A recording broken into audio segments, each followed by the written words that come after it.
Money.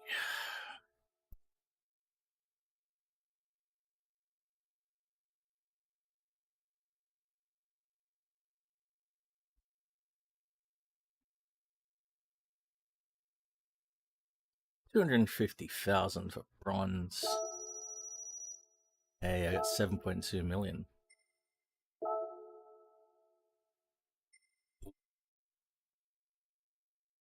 Watkins Glen as well. Nice.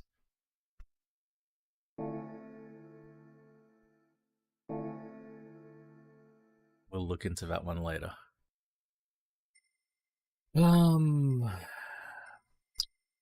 Legend cars.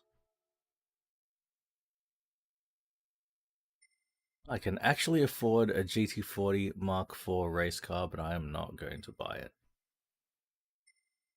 That's all my money. I've got an F40.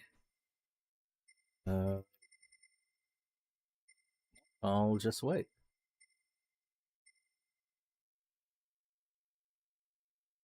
$400R is nice and white. Can't even remember what color my $400R is.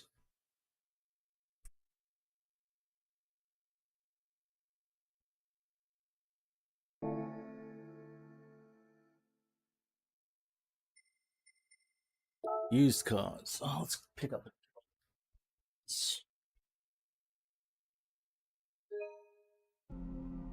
I've got to update my controller. Okay.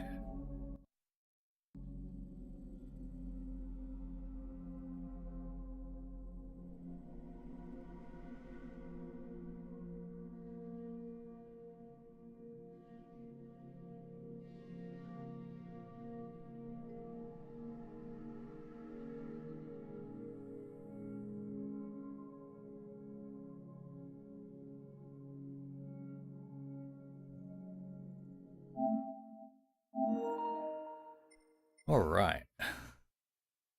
Evo 4 low kilometer.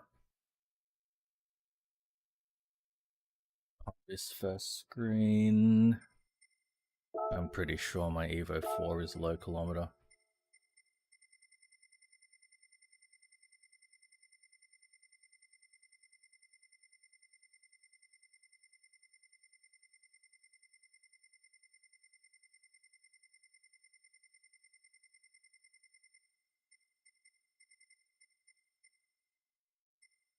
It's white too.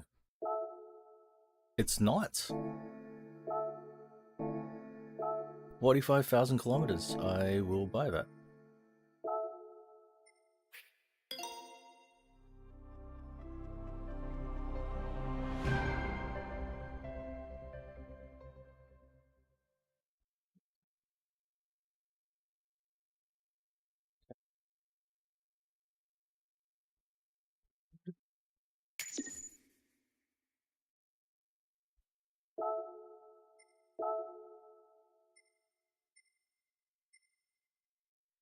Else is low kilometer.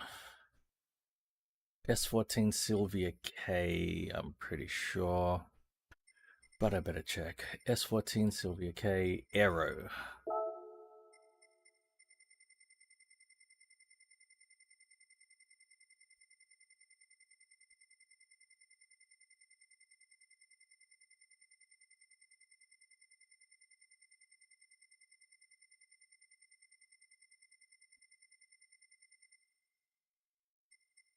I've only got one.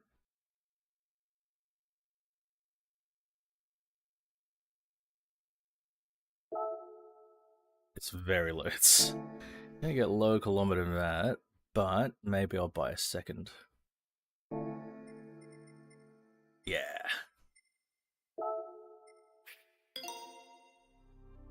I've got one to play around with.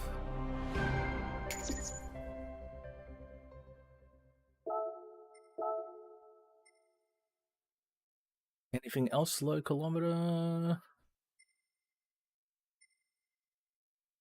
ZA. Nope. On to the races.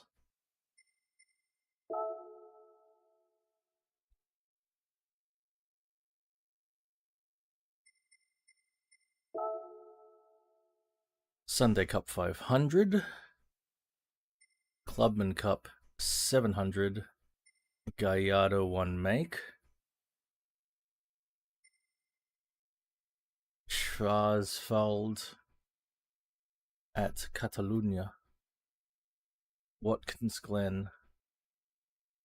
Touring Car 800. Alright, let's get into it. So what are restrictions here? Road car from Europe. 500 pp.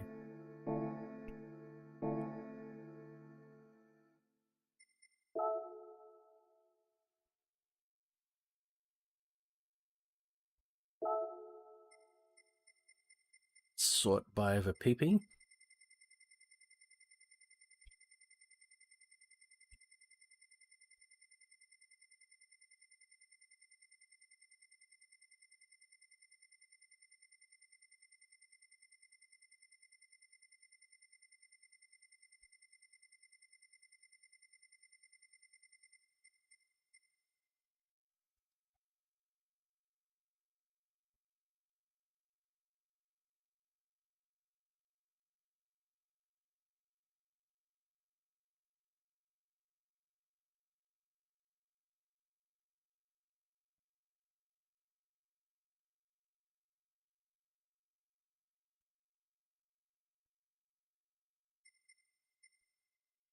We were talking about this Focus ST.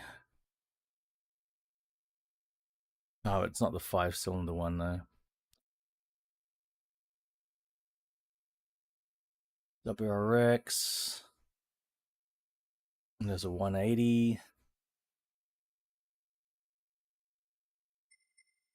V6 Merak.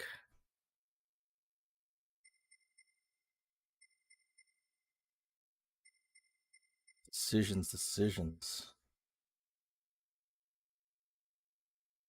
It would appear I have not driven either of those Fair Lady Z's. With the kilometers are identical like that.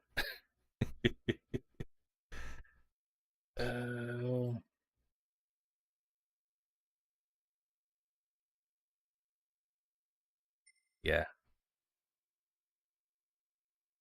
Let's try the yellow one. Wait. Oh, the 4-cylinder ST has been in so many, actually. And it does get neglected, but this was a topic of... The ST was a topic of conversation, but so is this. So... This thing... this was a car I was going to get when I was... the car I was originally intending to get.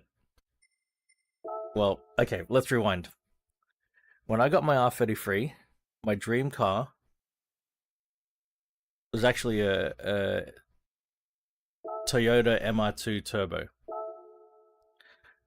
Oh my god, it's got to be European. Shit. That means the Ford is out too. We can't drive the Ford because it's got to be European. Even though the Ford is European, but it's not really European in these games. Actually, let's try. Let's see. I'm pretty sure it's not in either GT7 or Forza. Fuck. Well, we've got this 1973 Carrera RS. I'm not gonna. I can't stand a safety car. We've got it. Oh, okay. M3 is a possibility. Merak. The Ovlov. I do have a Jaguar D-Type here. DB5.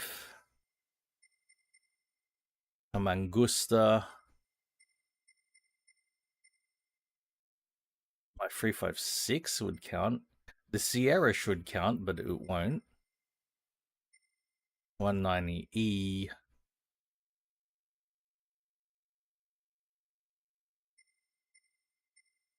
.208 GTI has not been driven. Or a DS3. There's a Stratos down there.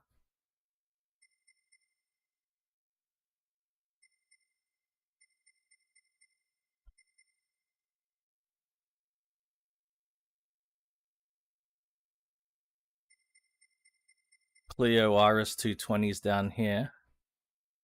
Golf GTI. Dino. 208, you got it. Where'd it go?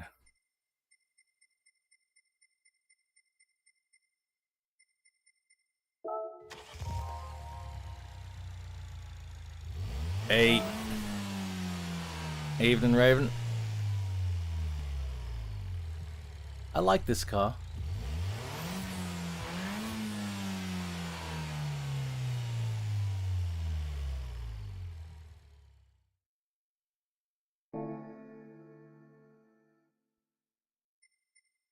Okay.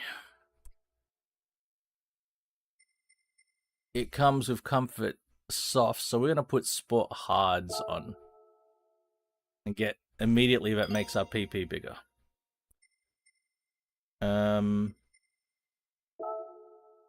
Brakes, braking, Jesus Christ.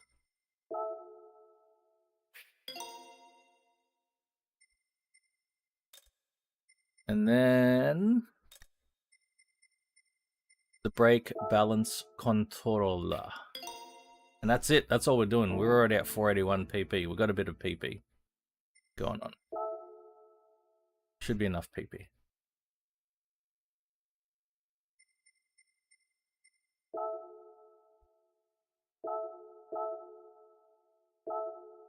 Okay, so we will run 990 degrees of rotation for this one.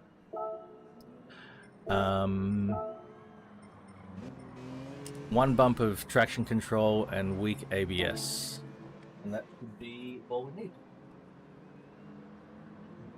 It's pretty big PP for a pug. Yeah. There's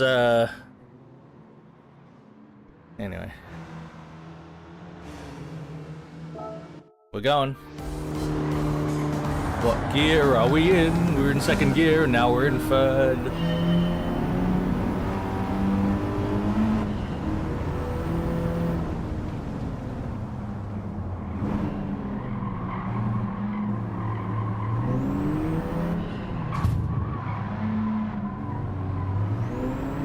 I wonder if I've already killed my clean race bonus by that move straight off the bat.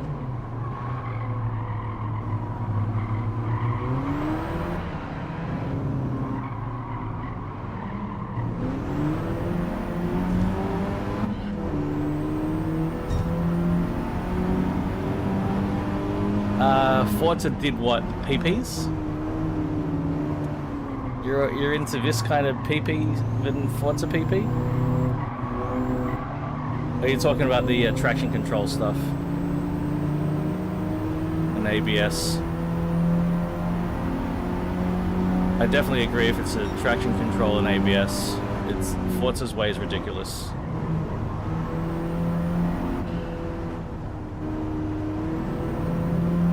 The shifter, oh yeah, you just choose. It's fine.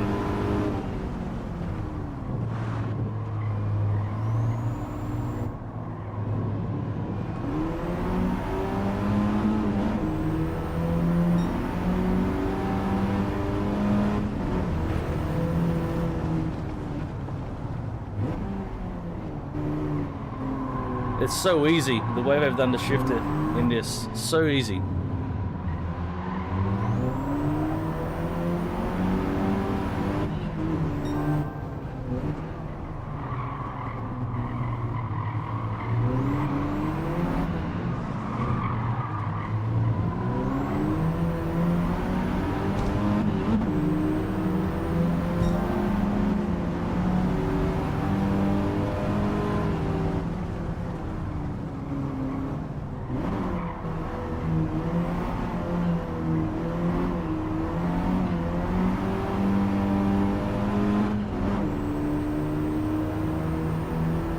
What's in front of me?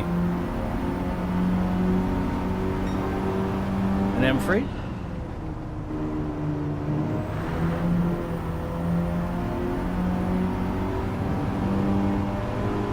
M3 and E36? You know, the first time I ever saw an E36 M3, it was in a yellow, even paler than this one.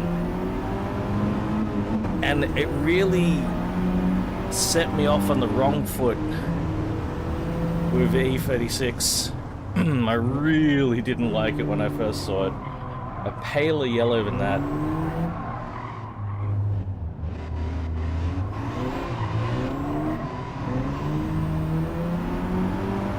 It was only when I saw them in blue and silver that I was like, actually, that's a really nice car. That's a nice looking car. But at first, pale yellow, I was like, oh my god, what the hell is that thing?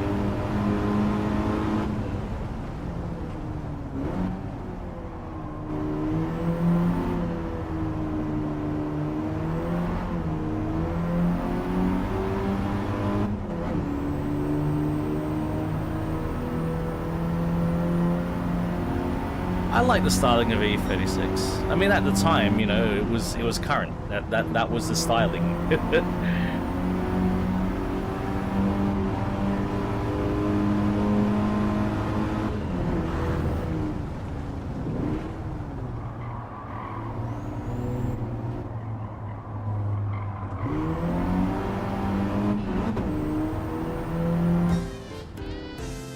That was a fun drive. That was a really fun drive. I don't like the colors of my 208. I might paint it one day.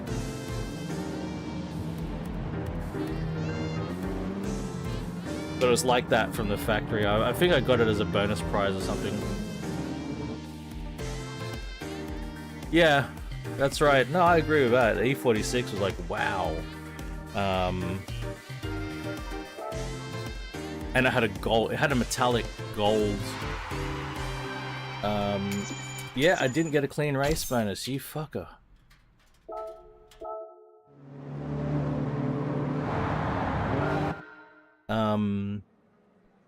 Yeah, it had a metallic gold color that I really loved.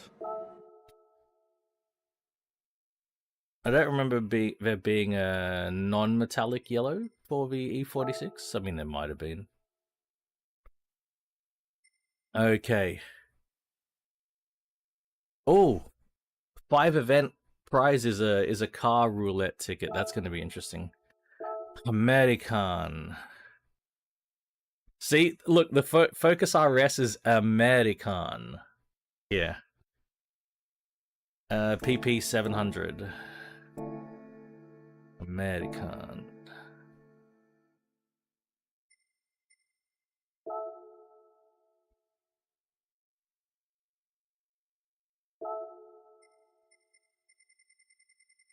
$700 is pretty big PP. Alright. I've got this ZL1, but I've modified already. I don't think I want to drive it. Maybe.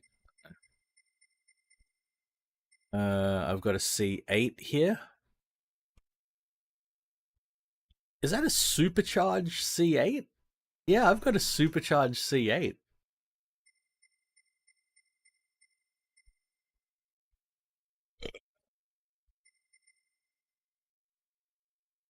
Look, I've got a Focus RS at 670 pp. It's modified beyond belief, though.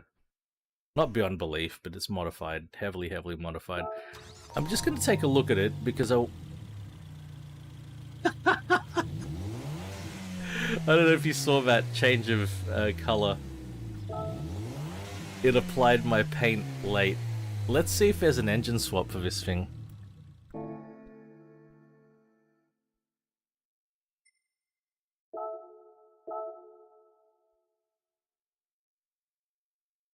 There is.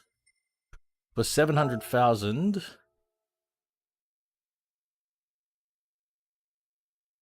you could put in a Ford GT 5.4 liter supercharged V8. It's a lot of money. That's a lot of money.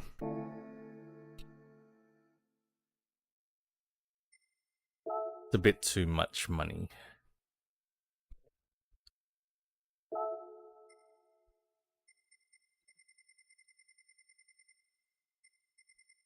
I can't even remember supercharging that C8 though. I think I'd like to drive this Viper.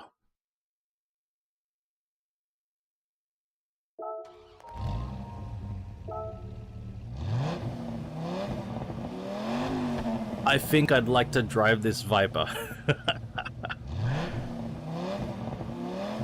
Oh. Yes.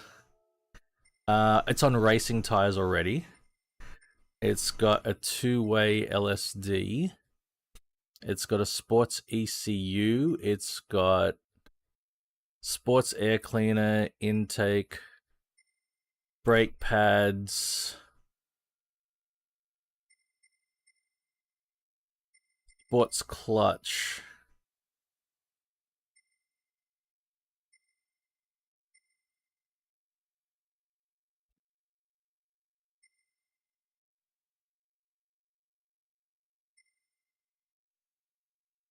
I can't. It's got sports suspension. Alright. I might take a look at what tuning options are available. We've already got racing tires. Two-way LSD.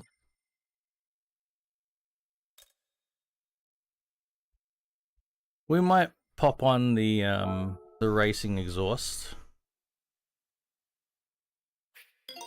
for $8,000 and computer. Don't get a lot of money, a lot of power out of it. We could supercharge it, and it's pretty expensive. Yeah, we're gonna do a couple of things to this. No, I don't want to do that. I don't care about that. We'll do a couple of things. Nah, shit. Well, we can put an intercooler on it even without it having.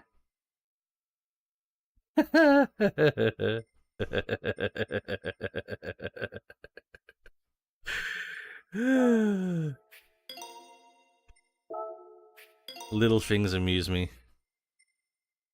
Because when you have a little thing yourself, other little things will amuse you.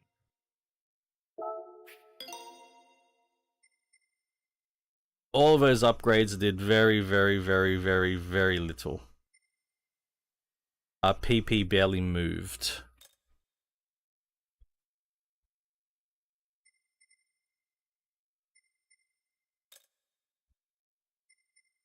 We could put titanium conrods on. And pistons. I'm not going to do it, but... Wow, that actually makes a lot of difference. Oh, TD Street! Hello, mate.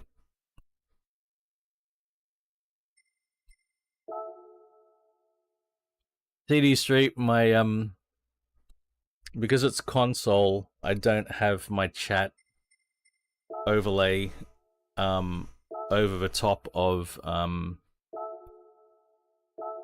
my monitor. I have to look up to a different, monitor.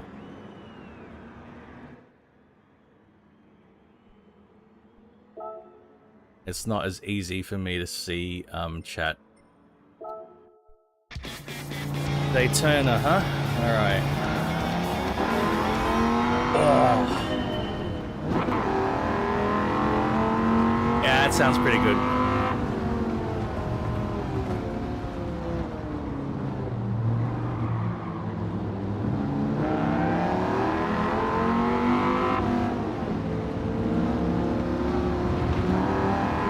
Oh, wait. Oh, fuck. Shit. I wanted to up... okay. Go to 810. Oh, shit. We're okay, folks. We're okay.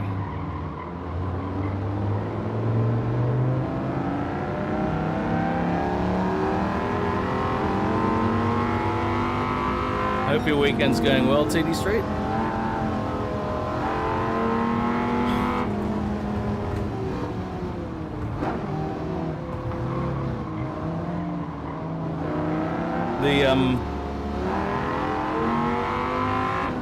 The car's moving around a bit.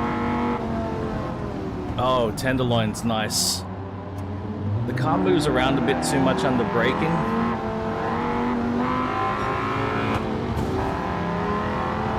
It might need some adjustment, but we'll try to deal with it. Reem, hello. Happy Saturday, Reem.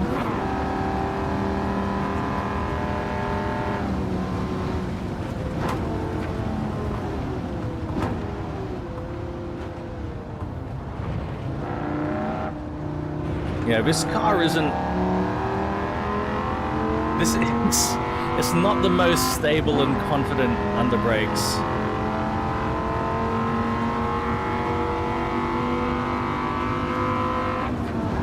But we got some power.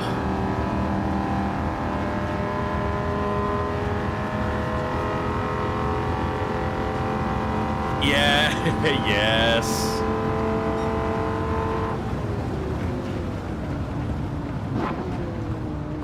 See, it's a bit wobbly under brakes.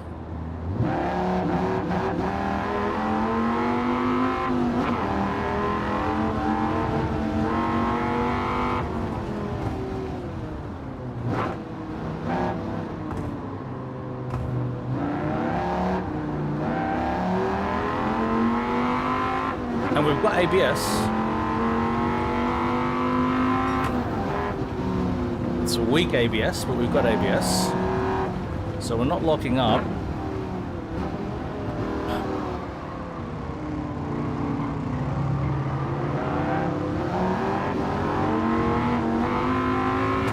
But we've got power.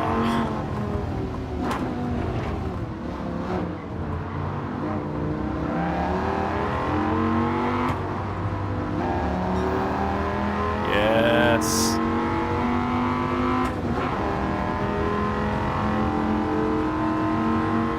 You guys got nothing.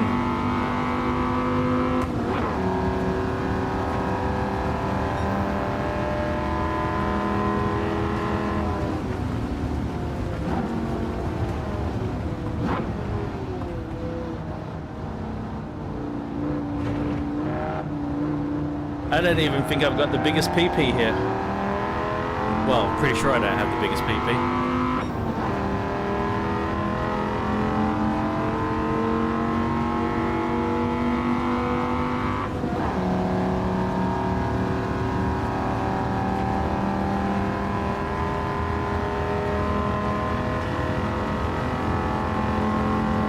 God damn.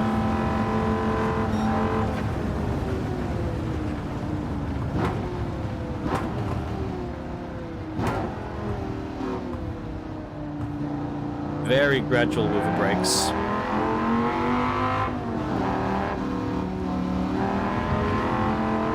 It'll be very, very gradual.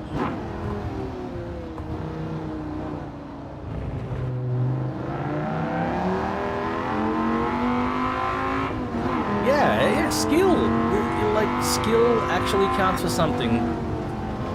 You know, your PP, as long as it's big enough, then it just becomes about skill.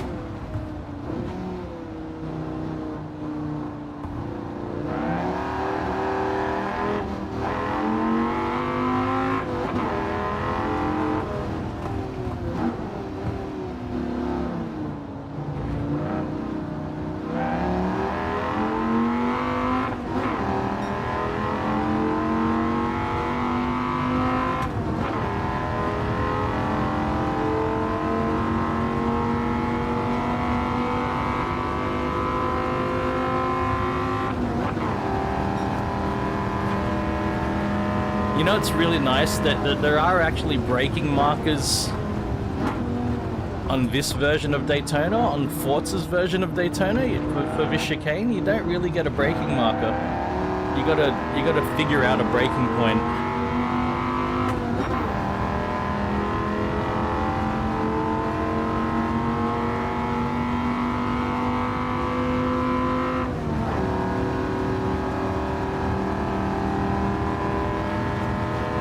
my god, I'm 11 seconds ahead? What's going on in this race? Oh no.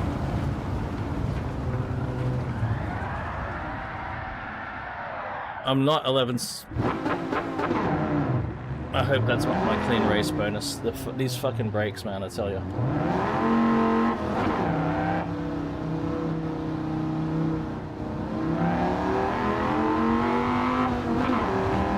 They need the brake balance adjusted way more to the front.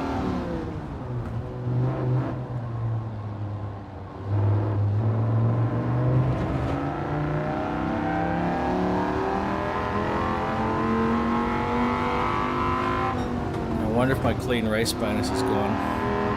Fucking hell.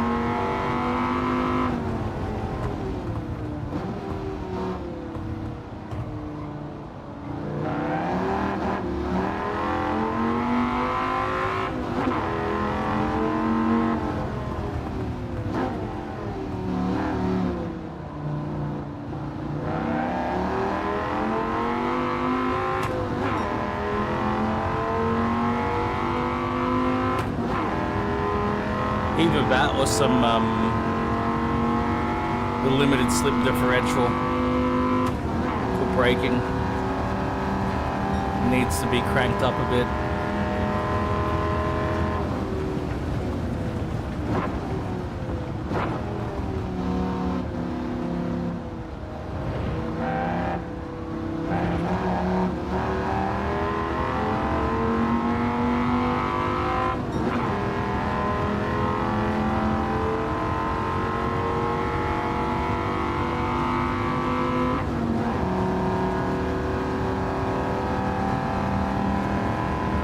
Yeah, I love my Viper. What a great car.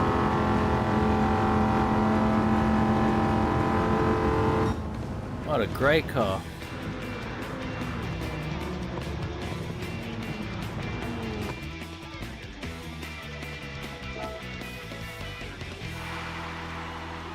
I think I lost my fucking clean race bonus. Oh no, yes!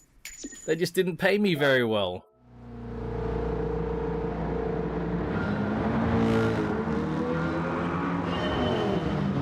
I got my bonus, but it was shitty pay.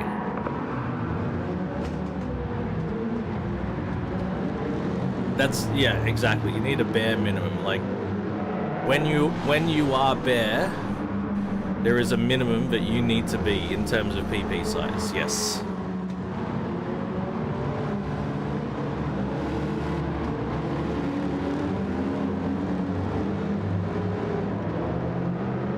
God, I love the Viper.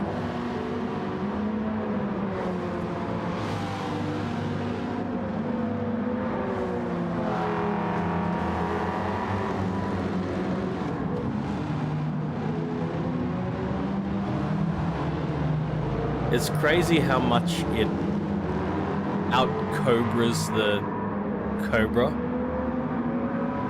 I mean, it doesn't in a way, but it does. I mean, if you think about the Cobra, little open top thing, 7.4 liter engine, and I guess, yeah, I mean, there are open top Vipers and the like, but 8 liters, you know, it's a much heavier car, but much bigger car.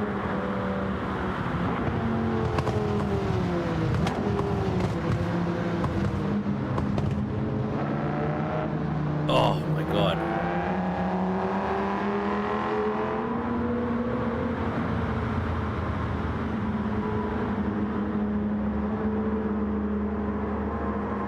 Yeah.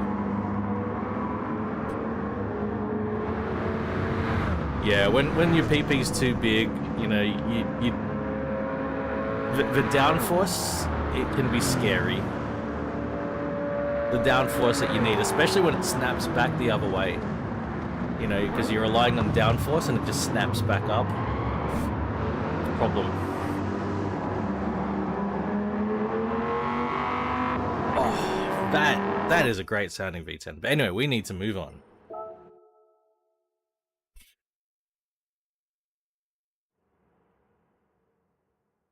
what is next? I think we've got another V10 in the Gallardo Challenge.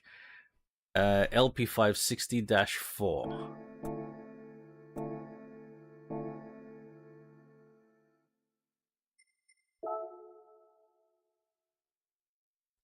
Where is my Lamborghini?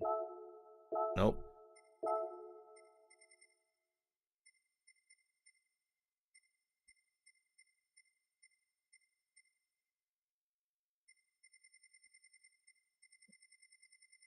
Lamborghini. PC Amazon.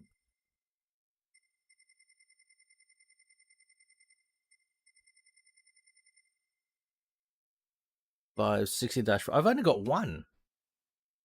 I've got a yellow one.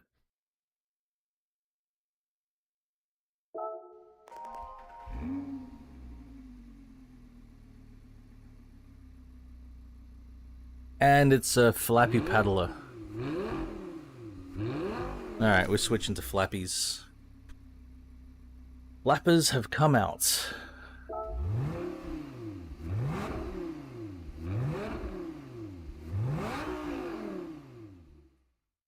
Still sounds good.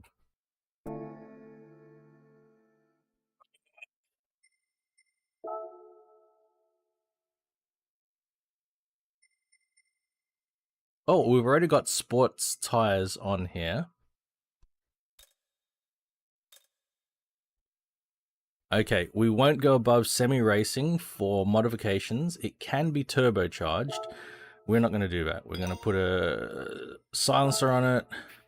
We're going to do computer for LSD. Actually, the only thing we'll do is the brake balance controller. Because I have, as you saw, I have some issues with the brake balance that gets set in this game.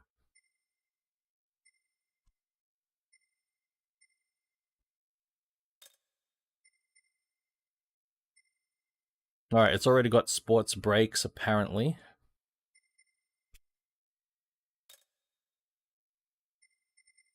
We'll leave it at that.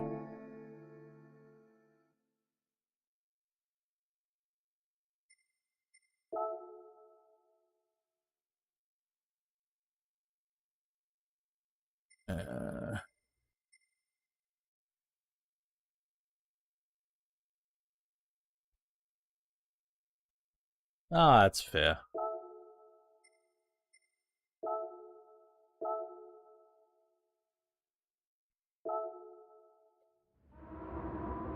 I get you. Sony has...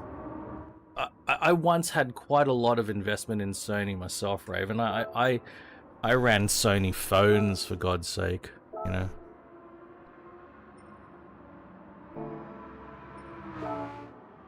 I was all about Sony.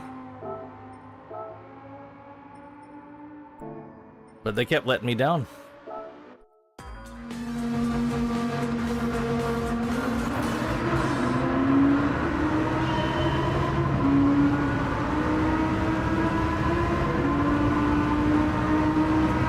Both me and the missus, we loved our Sony phones.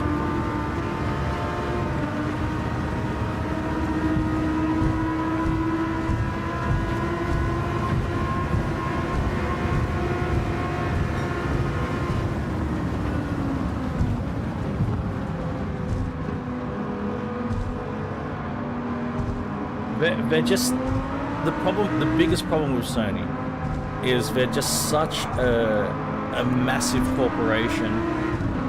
Their internal politics just interfere with the overall brand being an amazing success, because they have all, well, I don't know if they have it anymore, but they had all the right ingredients to produce, you know, amazing combo products. Imagine if they pulled their heads out of their asses, right, and made their display division work with their phone division, work with their gaming division, work with their, like, because they don't work well together, and they should. You know, Sony used to make fucking amazing laptops. Like, holy shit.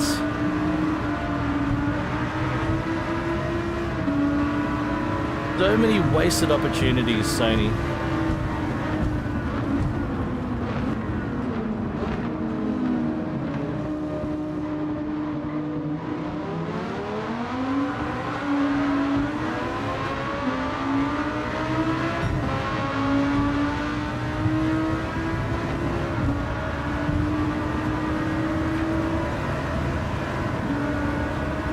Anyway.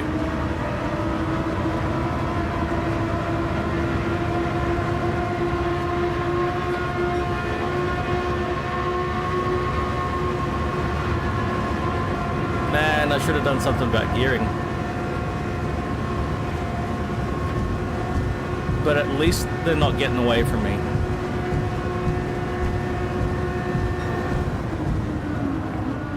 Well, that's...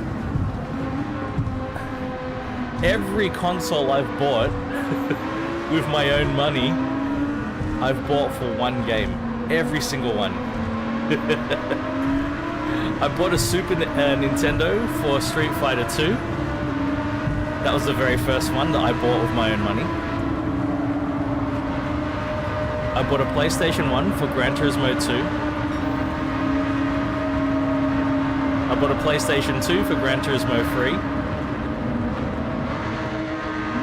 I bought an Xbox 360 for Forza Motorsport 2. I bought an Xbox One for Forza Horizon 2.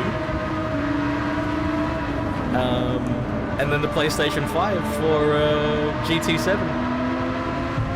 But what typically ends up happening is that, you know, then you've got the console and there's other games that you go, oh, actually, you know what? I've got the console, I'll give this a try. That's what ends up happening.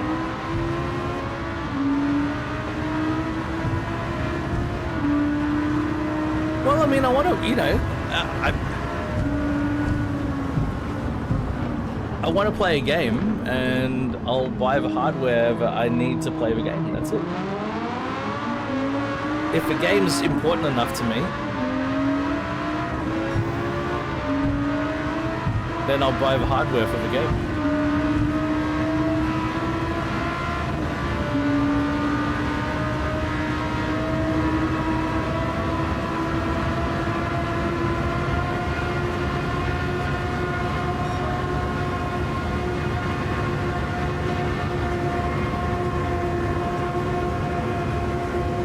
I don't know.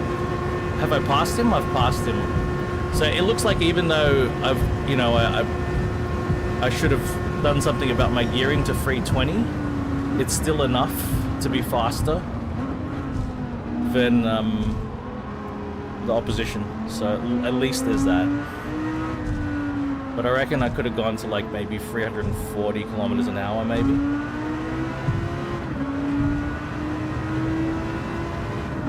You know, actually,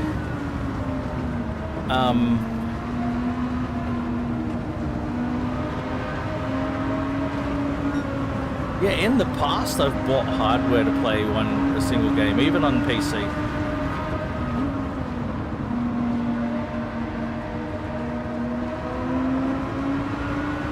But then other games have benefited from it as well.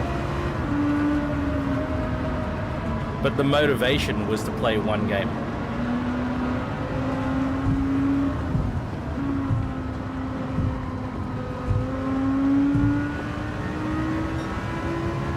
It's always one game that sort of tips me over the edge and goes, yes, I go, yes, I'll buy that console. Or I'll buy that hardware.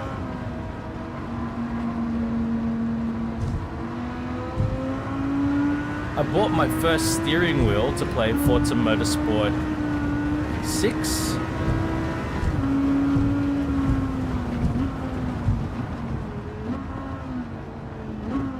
But I knew that I had other games that the steering wheel would work with.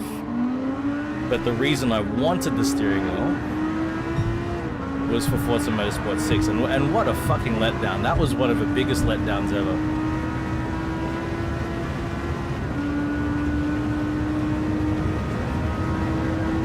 That was one of the worst introductions to force feedback steering wheels one could have. Forza Motorsport 6. That's where I also learnt a lot about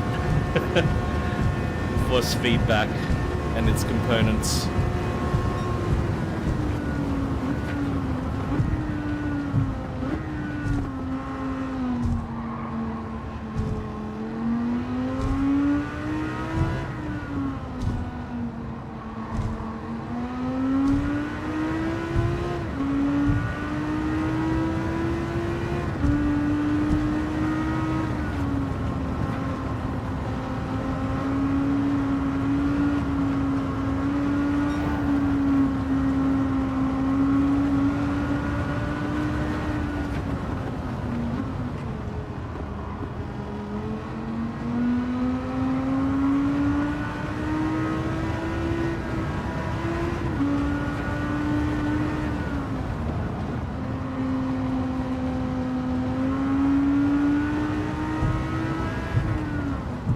Well, yeah, very true.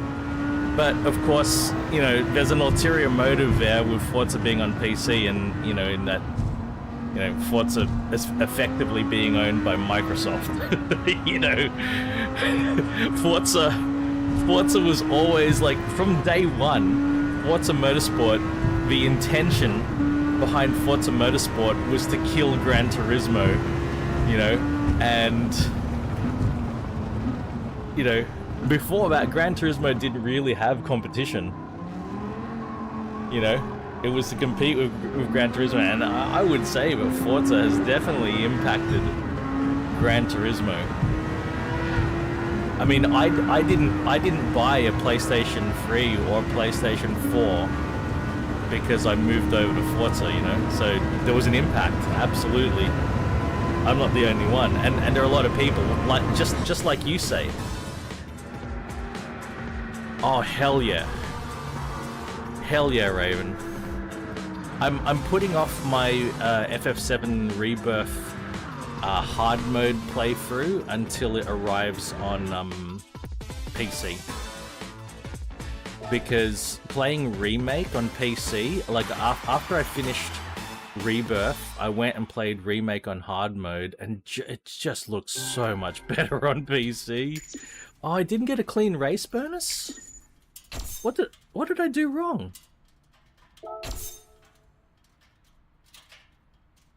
Did I bump anyone? I didn't think I bumped anyone. Right, I need to take a quick bio. Real quick. What's the time? It's 6 a.m. Alright, be right back.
a double V10 today. Very good.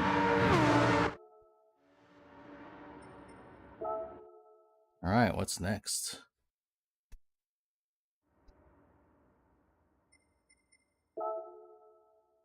Ooh. All German cars? Yeah. 700 pp, German. All right, Raven. What cars do we have?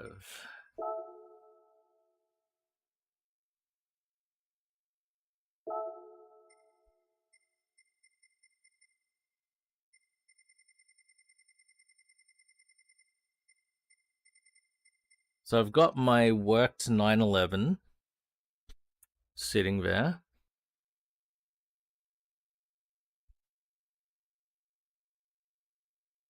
I've got my silly A45. I've got my front-wheel drive Sirocco. There's this roof RGT here.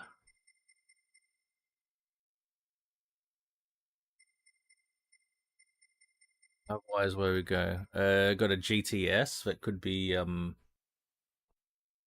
I think that could be worked a little bit more. I got a 992 GT3 RS here.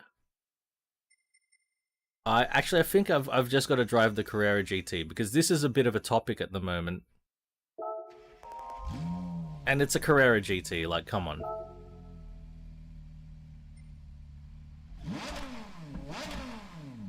Yeah, okay.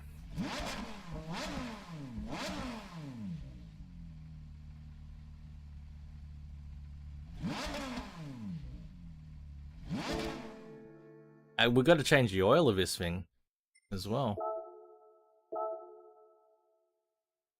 Because the oil is not excellent.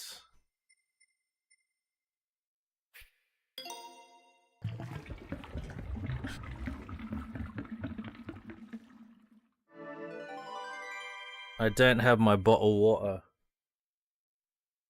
Oh, yes I do.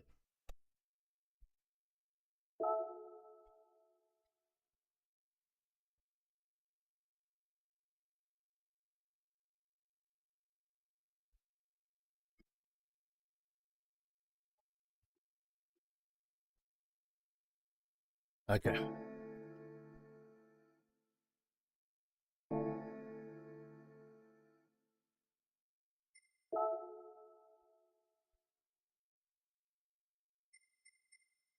We've purchased all of the tires.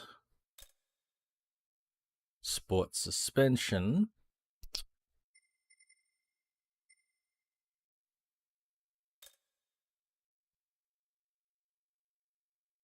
Huh, you're not. They don't even allow you to turbocharge it or supercharge it.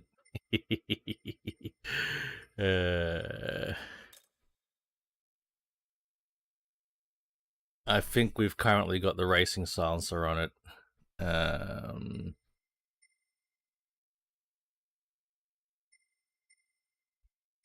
We've got racing tires.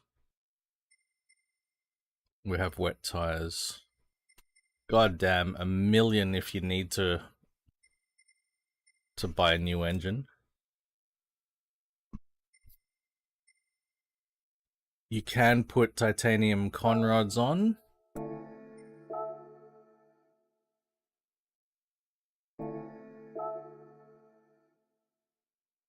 That's a significant amount of horsepower.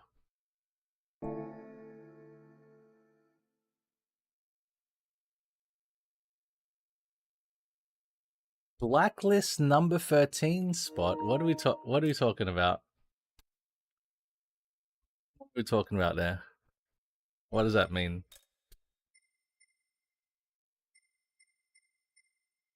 Well, we're just gonna drive this as it is, I think. I don't want to put the racing transmission on. Maybe the height adjustable sport suspension.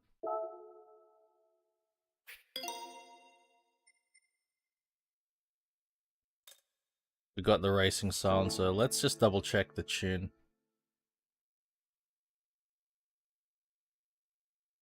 Yes, exactly. For Forza, yes. Hopefully I get to get time to do Forza. I think we're doing good for time at the moment. Oh, we're on heavy wet tires. That's not good. Let's go to the racing hard tires. Differential, fully customizable. Very good. Fully customizable manual. And now we'll just run normal transmission. ECU. This is back to stock. Oh, it's running stock. Let's put shit on it. Racing. Yes, there we go. Braking. Yes. Yeah, that's no. We got a racing clutch? Oh, we do. All right. So what's our PP now? Perfect. Our PP is just perfect. Look at that.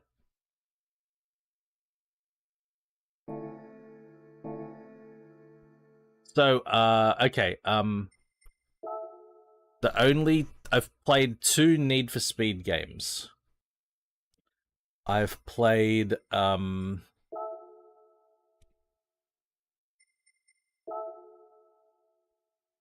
Road and Track magazine presents the Need for Speed.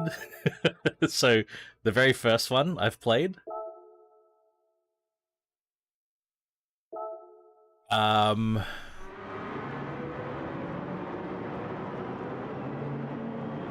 And then I played Porsche Unleashed. Those are the only 2 Need for Speed games I've ever played. So unfortunately, I don't get any other Need for Speed references.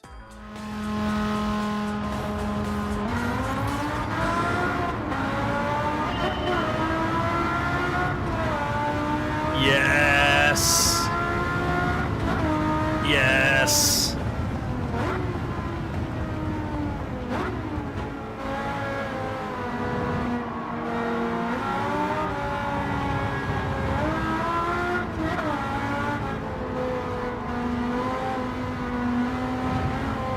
God, I love this car.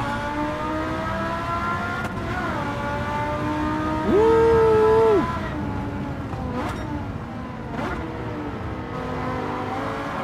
We've had all the V10s. We just need an LFA drive.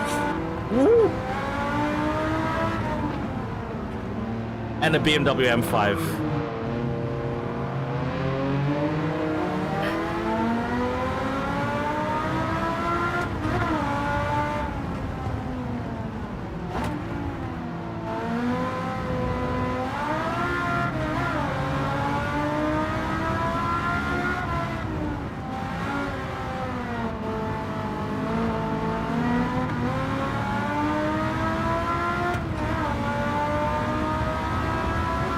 Porsche Unleashed was pretty cool.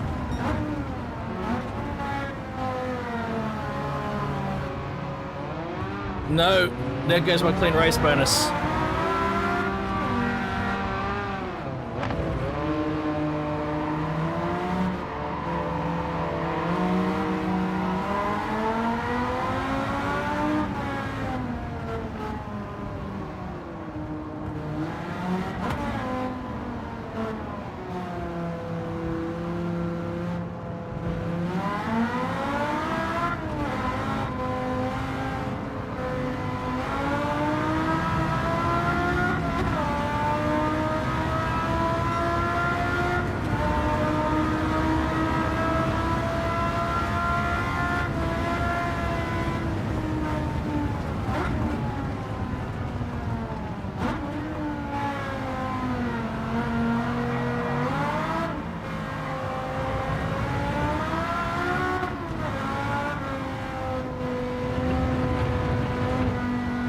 Brake bias could be adjusted. Oh, I wonder if I can adjust it on the fly.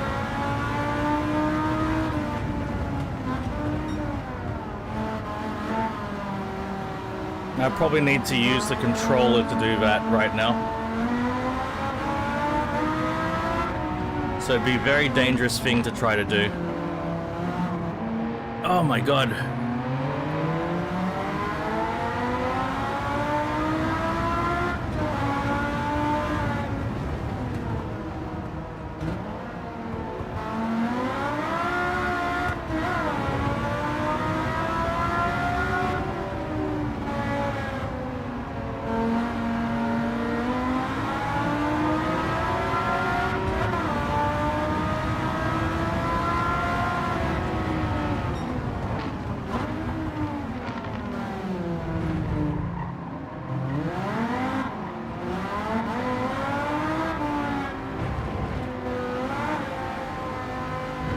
Get away from me, 996.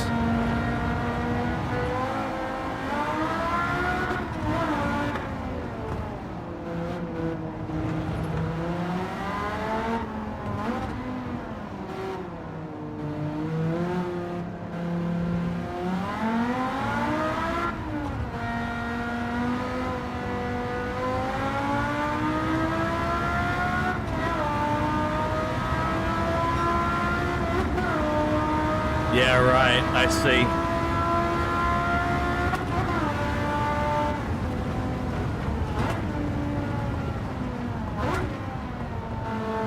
So what was 2005 like? 2005 would have been right around the time of Forza Motorsport 1. Before Forza Motorsport 2, probably.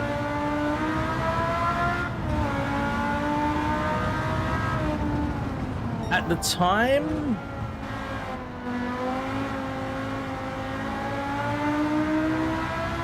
I was already listening to drum and bass at the time, but finding new drum and bass wasn't easy for me at the time. Around 2005.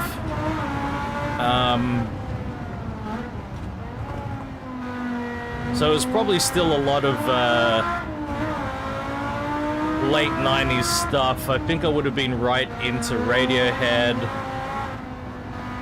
Mr. Bungle, Faith No More, 9 Inch Nails.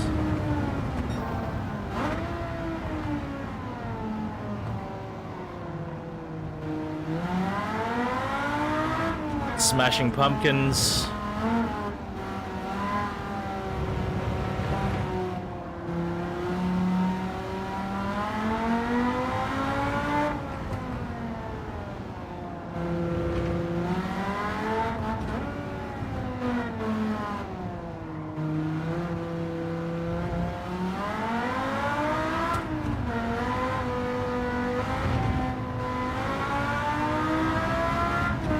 Seven laps, man.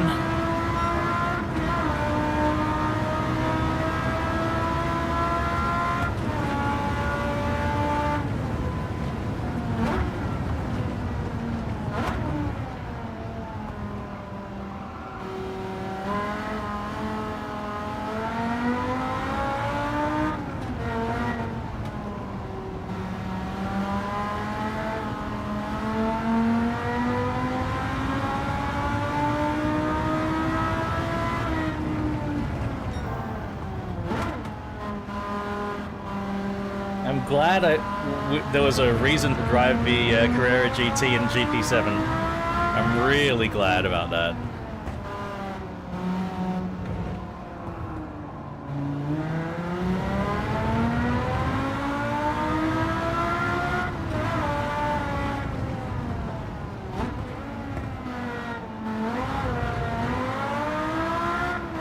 I think I was introduced to drum and bass around about 98, 99.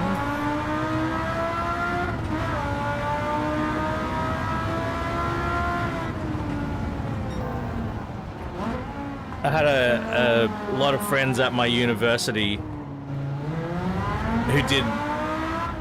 who were drum and bass DJs, and in 99 I started hanging out with my cousin, and for the most part she lived about 90 kilometers away, but she lived in the first major city south of Sydney, about 90 kilometers away, and we used to go down there, hang out with her,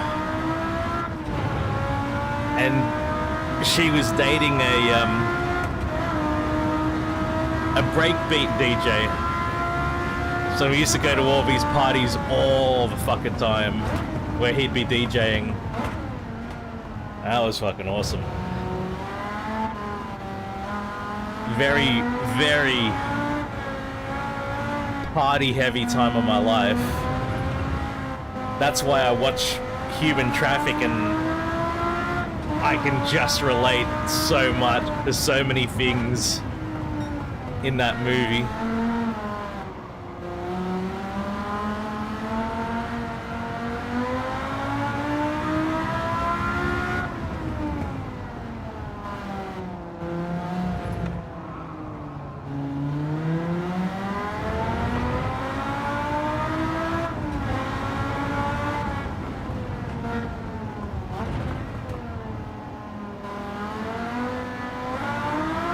Yeah, that's right.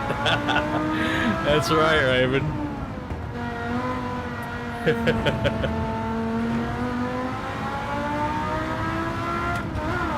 Almost there. 2 more laps after this.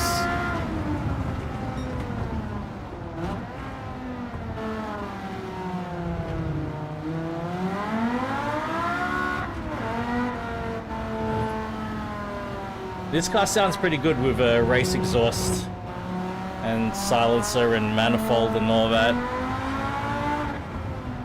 Some cars, I actually don't like the way some cars convert when they're more straight piped. Some cars lose a little bit of musicality and just sort of become loud.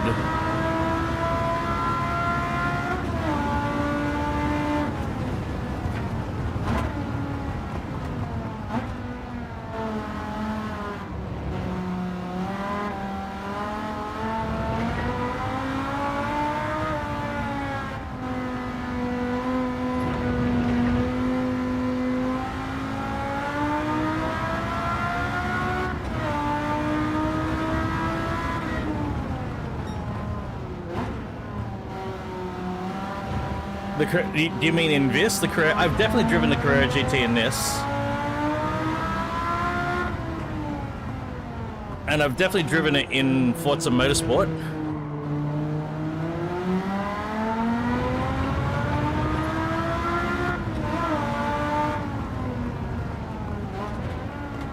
I think it's because we've got the racing kit on it that makes it a lot louder.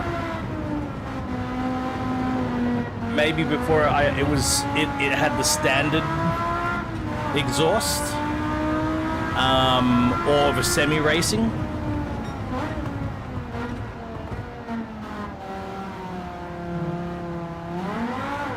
Ooh, that was scary. But hey, if you drive a Carrera GT and you don't get scared at some point during the drive, you haven't experienced a Carrera GT, I guess.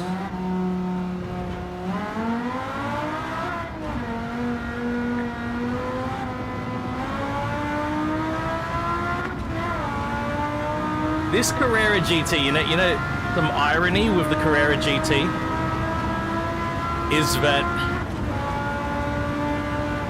I reckon, in many ways, it out-Lamborghini's Lamborghini.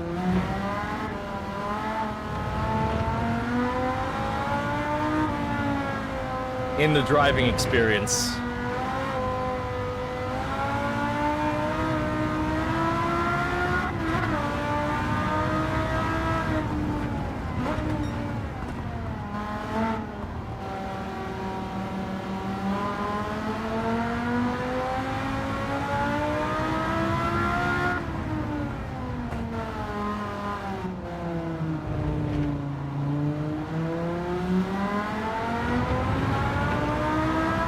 Absolutely. Versus a contemporary Lamborghini, you know, it's more brash. It has a more distinct sound.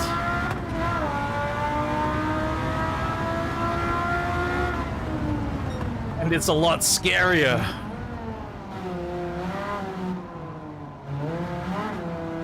Lamborghini's got the more bold styling, but it's not like the Carrera GT has timid styling.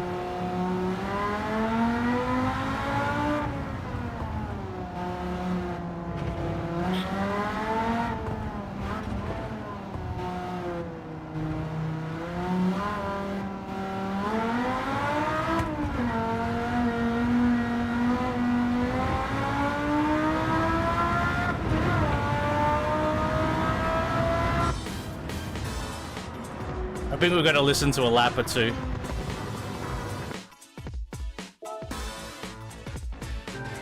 Clean race bonus. Give me money.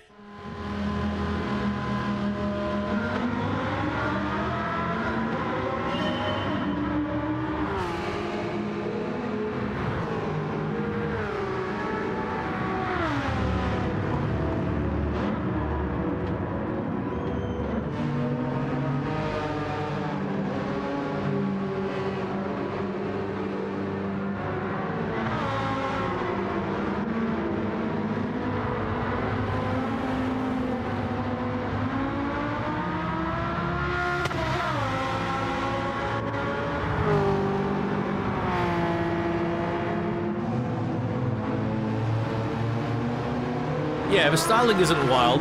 That's what Lamborghinis have over Carrera GT, but considering the whole rear-wheel drive, it's got a very long wheelbase.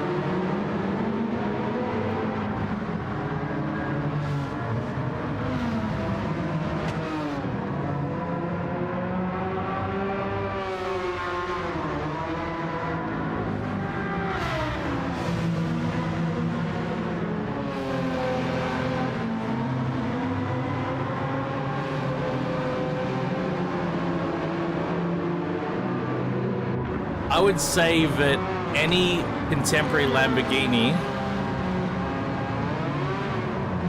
is more approachable than the Carrera GT.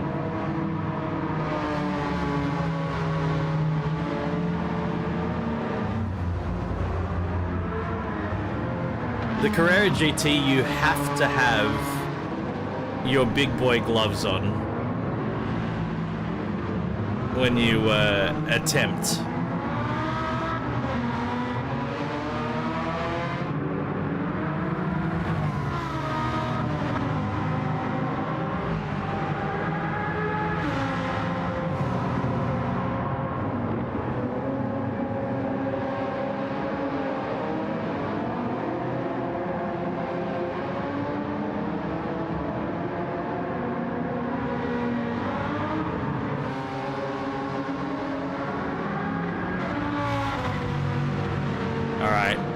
I love it, but we've got to move on. We must move on.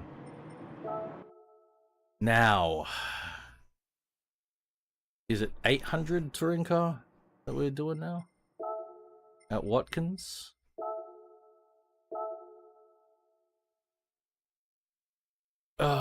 Great question.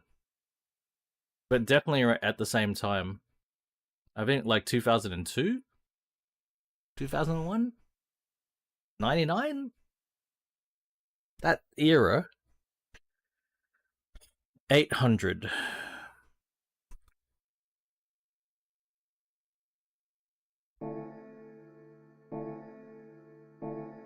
What do we have in the 800s?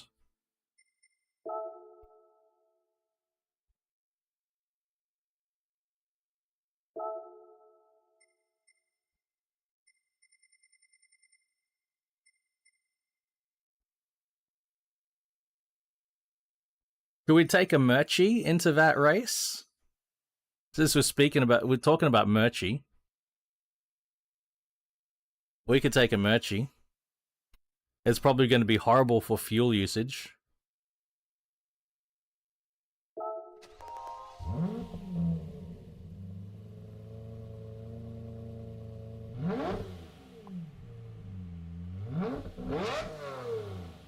Oh.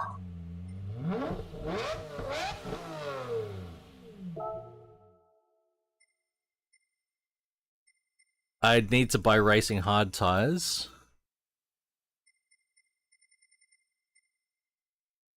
We might need to buy a couple of things.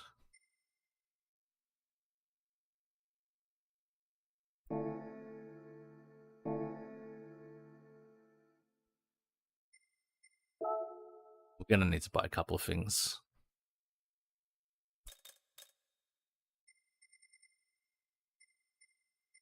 Racing hard tires need to go on.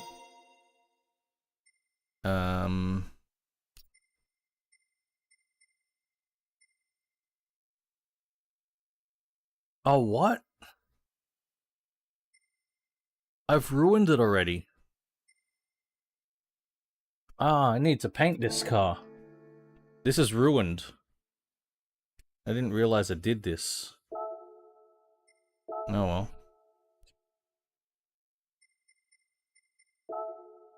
That's unfortunate. That's probably why it sounds so good.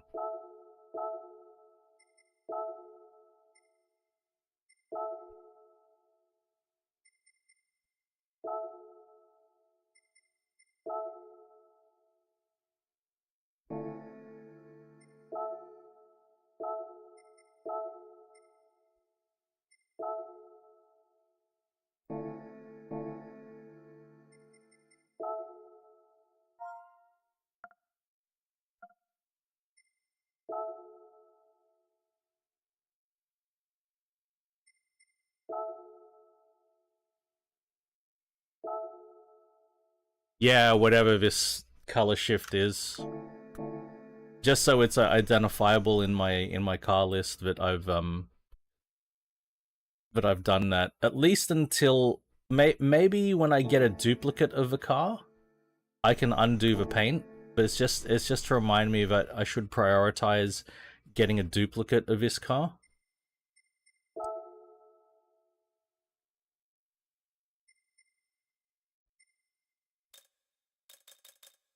But it does. Oh fuck! Look, I've got everything on it. Weight reduction stage 5. What the fuck? When did I do this? It's not that. Actually, it's not that bad to get a new engine. 200 grand. It's not that bad.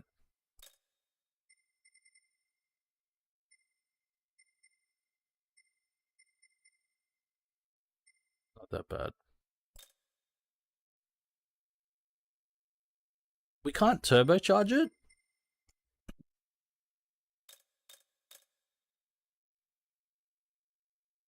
That's weird.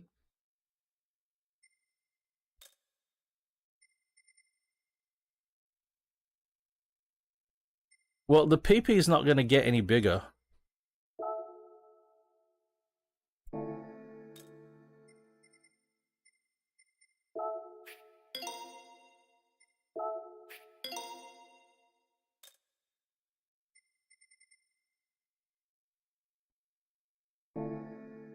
We're gonna have to work with this PP as it is. I don't know if the PP is too small. My main concern, I think, is fuel consumption.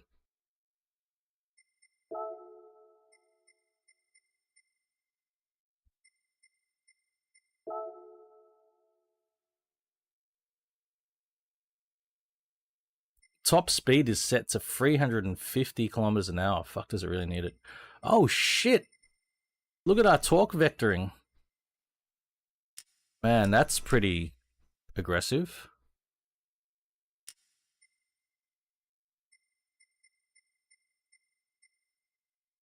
What the fuck was I doing with this car, man? It feels like I was doing something with it, and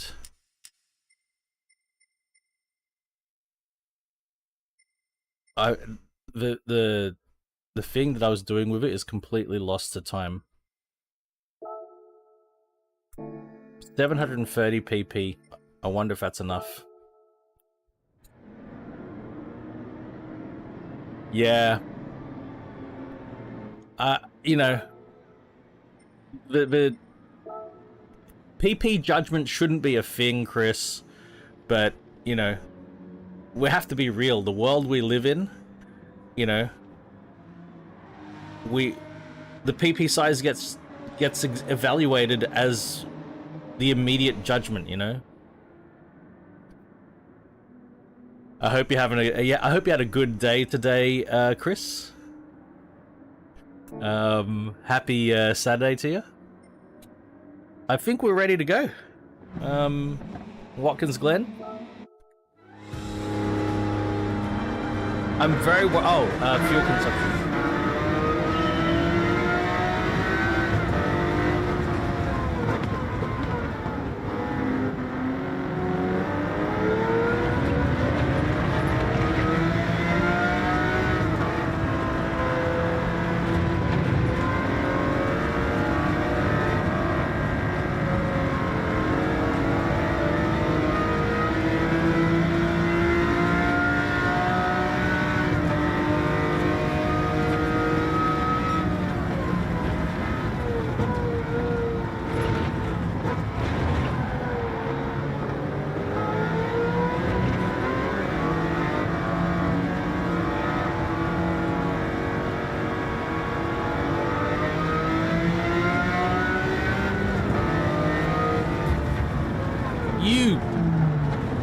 son of a bitch.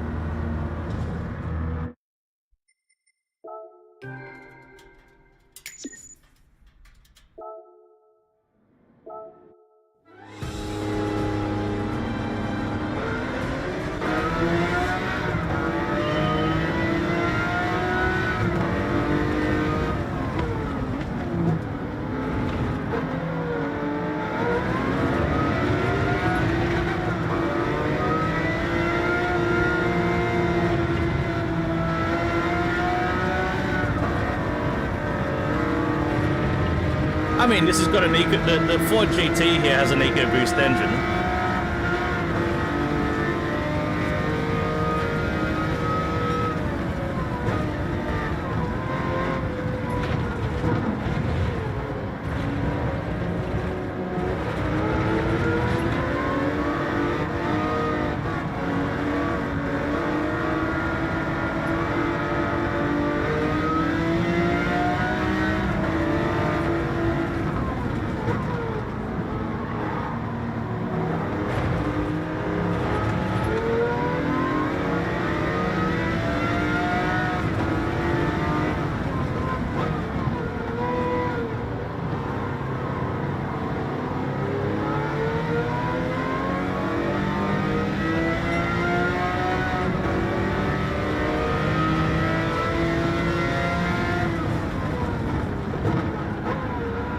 Oh, motherfucker.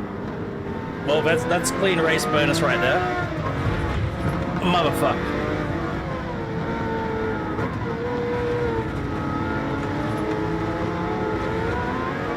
Hey, thank you, Plow.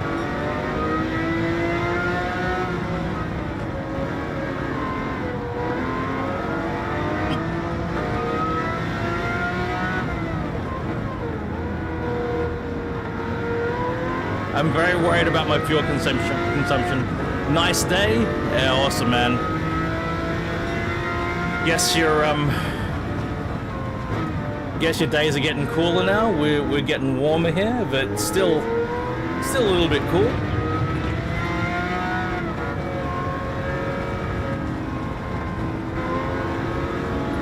Going with the activation. Yeah, that and stop-start.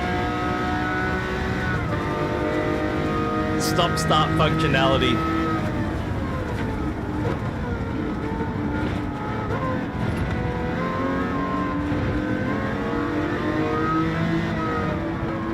I'm really, really worried about my fuel consumption here eating chicken.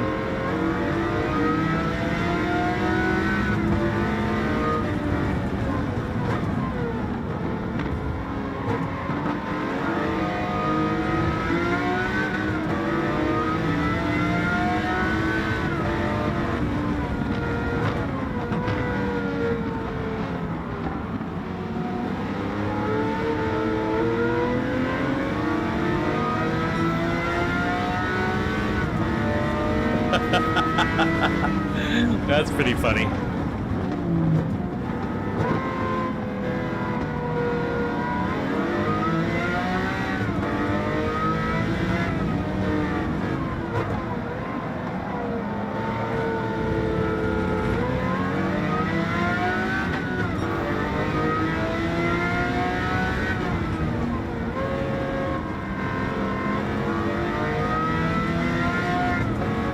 Maybe once I get up front.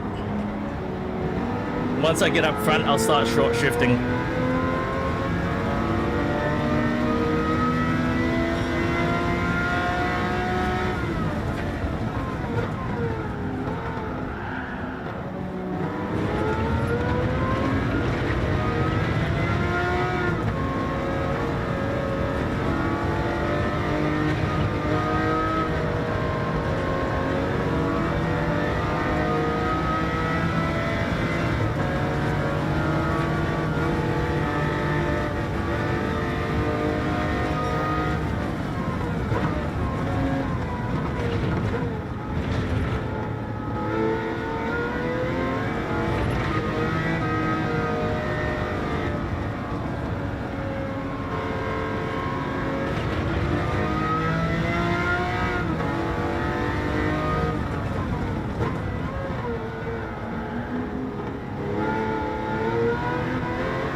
Oh, one of them's already refueling. Oh, a GT3 is already refueling?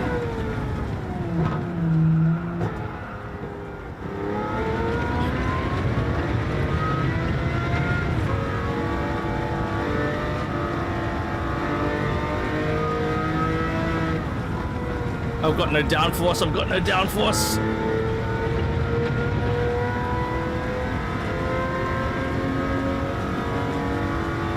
Now what the fuck is that up front?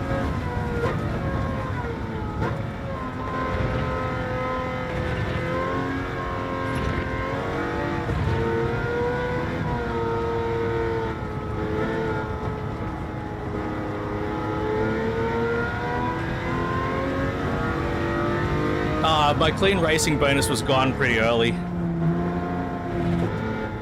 Considering the car that I brought into this race, I don't know about a clean racing bonus being there. I didn't think it was going to be much of a possibility from the start.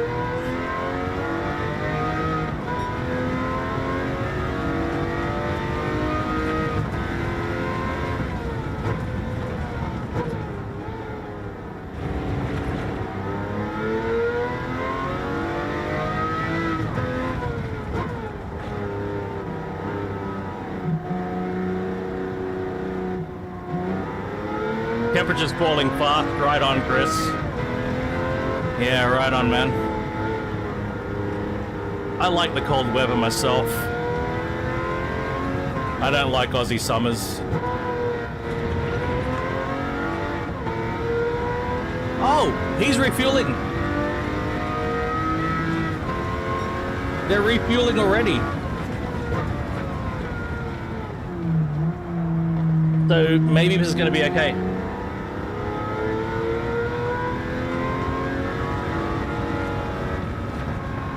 Already getting morning frost over there, eh?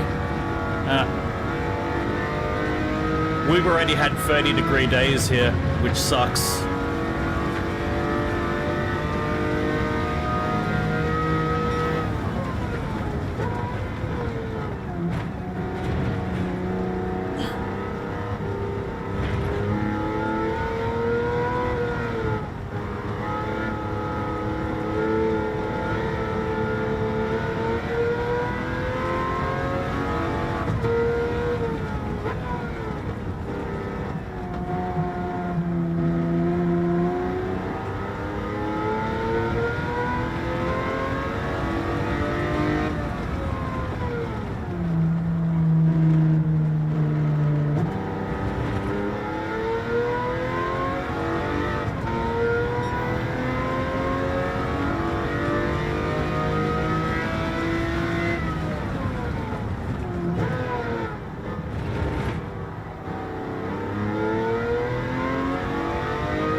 I can go around one more time.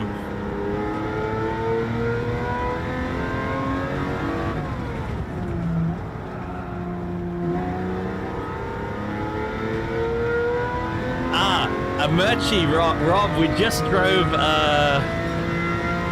just before this we drove a Carrera GT, but this is a fully worked Murcielago, polished ports, lock, stock, the fucking lot.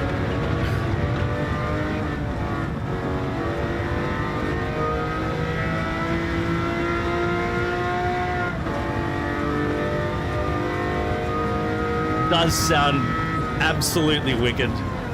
And good morning, sir. But I'm trying to conserve a bit of fuel.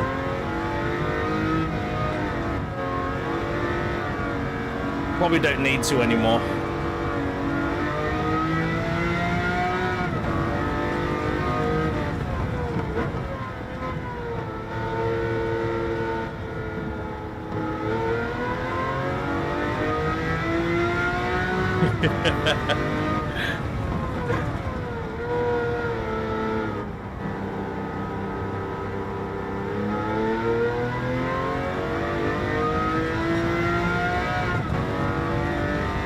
wasn't sure. Like, this is the what you call it? This is the GT3 race. So all my opponents are race cars. And I wasn't sure about taking this car in, mainly due to no downforce, massive fuel consumption. But I think it's going to work out. As soon as I got into it, I listened. I heard the engine, and I'm like, maybe we're going to drive it.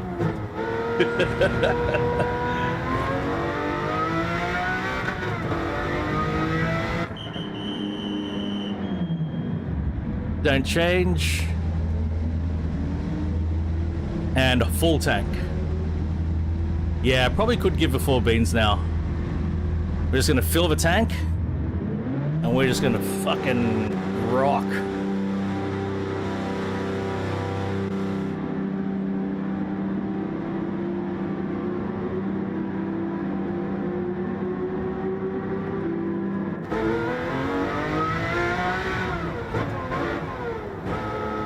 Gonna be close.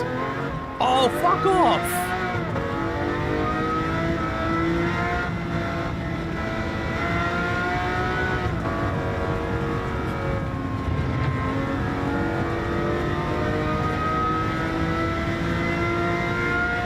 It put me across the lines as it handed control over to me.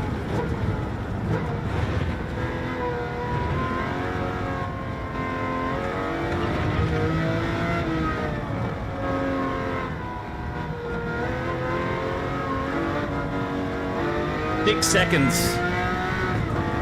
6-second penalty for cutting across the pit lines. 6 seconds. That was fucked.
Oh well, penalty's been handled. At least it's 6 seconds of deceleration, not like Forza, where they just add 6 seconds to your final time. Yeah, 6 seconds of deceleration is a lot more bearable.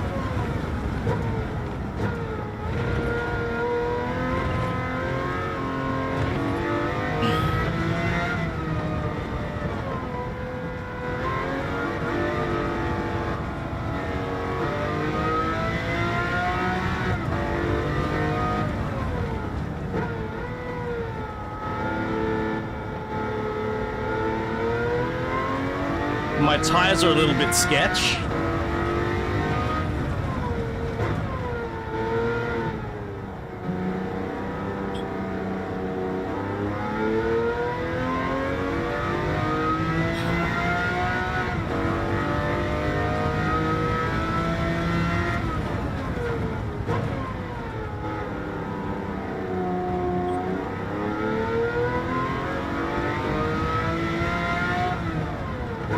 Opal or gold? Not specifically where I am, Chris, but in the center of Australia, I think is where all the opal is. Gold mines, yes. Not exactly where I am, but within like a couple of hours drive, I think there are a couple of gold mines. They might be defunct. I'm not sure if they're still operational. But there are some gold rush towns that, you know, you go to and they got museums and tours and shit. I don't know how much they still mine gold, or if that's all like South Australia, Western Australia now. I'm not sure. But the opals are more like dead set in the middle of Australia.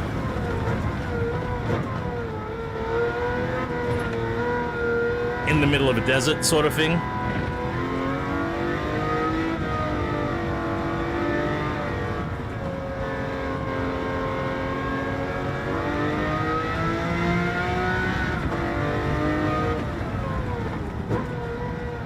You can buy them easily. You can buy them cheaply enough almost anywhere in Australia. What's crazy is there are a couple of fossils that opalized. They're beautiful.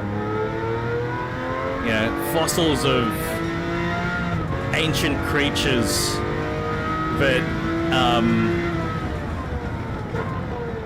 basically became opals because of the way the rock formed. They're just amazing to look at.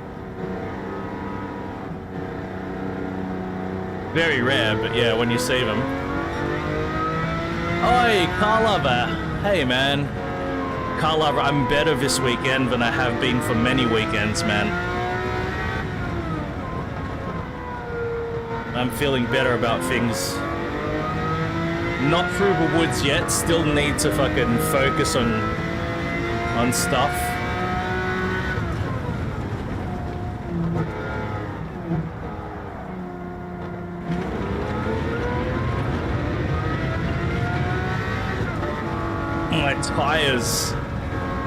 My tires are almost shattered.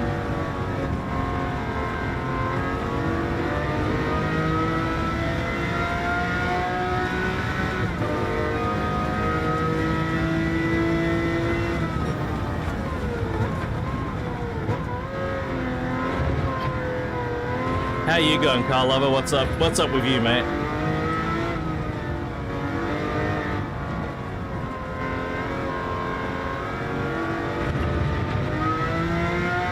It does. What a car the Murcielago is. That's why we picked it.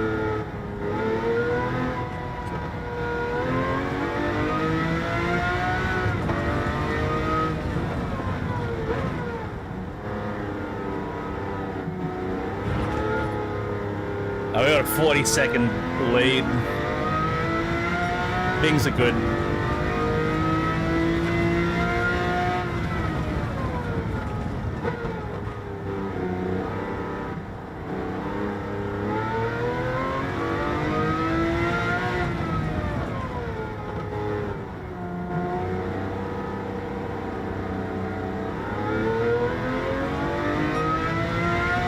Yeah, this is enough PP to make it work. We make that PP work.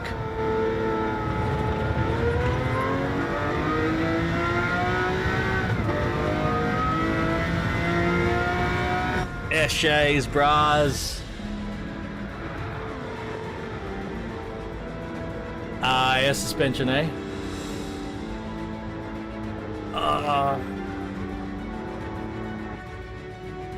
I need to take a piss. I needed to take a piss around lap 3 or 4. Alright, replay for you guys. Then we'll be back for time trial in Monthlies and switch to Forza Motorsport.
Yes, unfortunately, there's no backwards replays.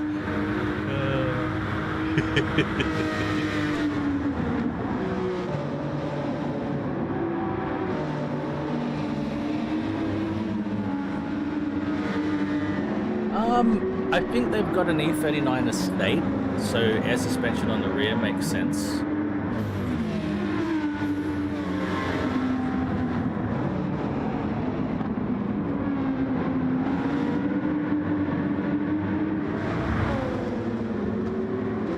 Hey Chris, you know the state that I live in is called New South Wales?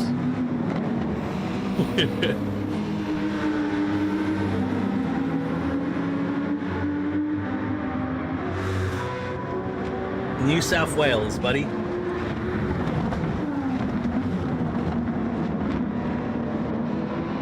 Wait, I want to hear this bloody...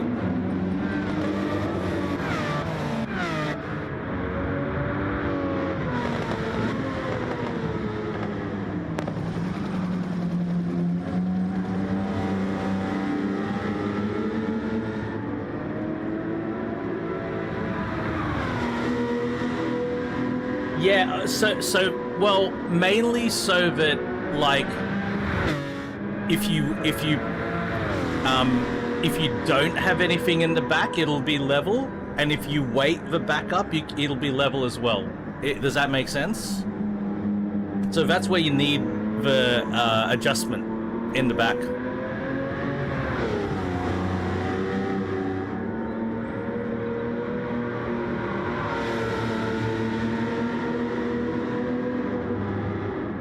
You'd want the same sort of approach with a ute, I guess.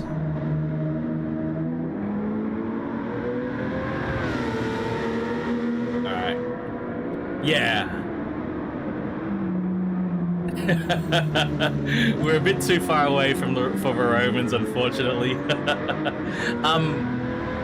But yeah, you think about it, it would also change the camber, right? When you've got too much weight in the back, the camber will actually will cause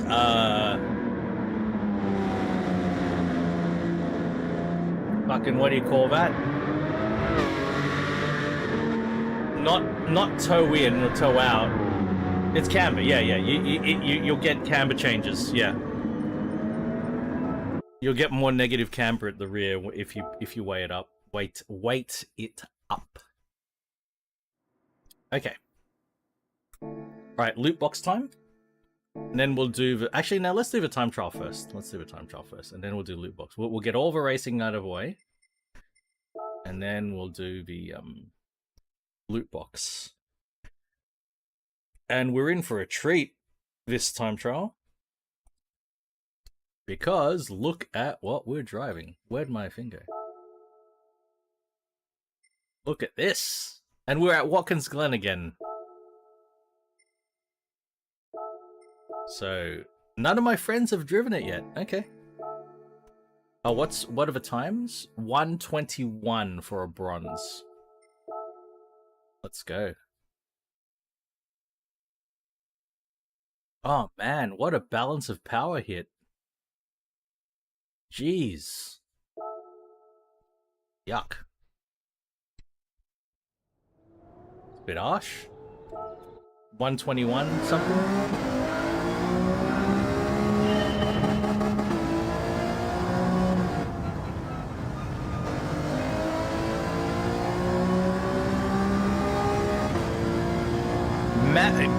Big hit on the horsepower. 80 horsepower. Yikes.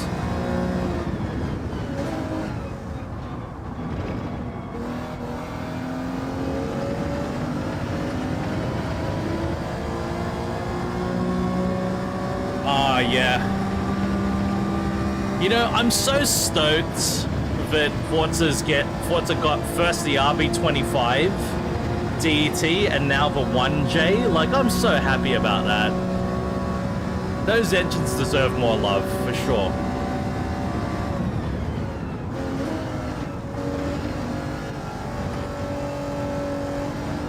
They are overlooked and overshadowed engines in the gaming space, at least.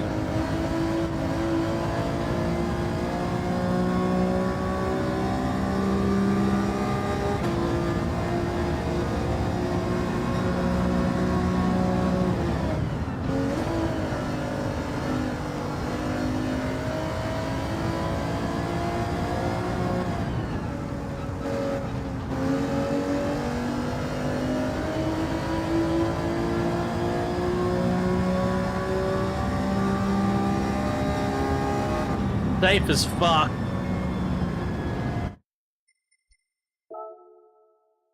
If I push, I reckon I could get that silver. But it's all good. We're short on time. We're short on time.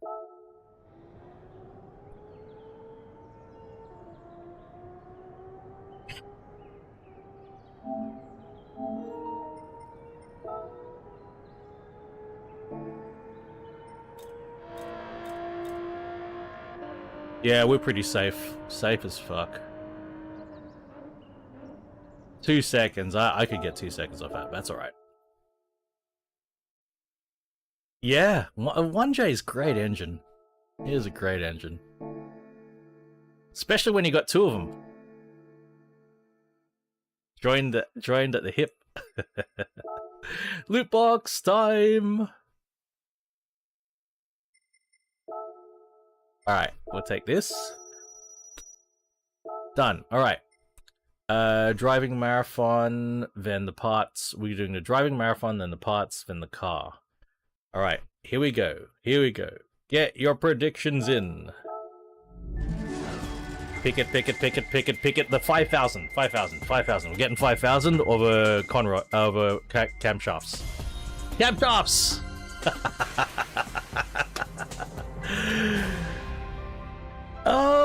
Well, good car for the camshafts. I sort of approve of that. All right, parts. What are we getting for parts? The pistons. Oh no, we got a cosmetic. It's even worse. On the test.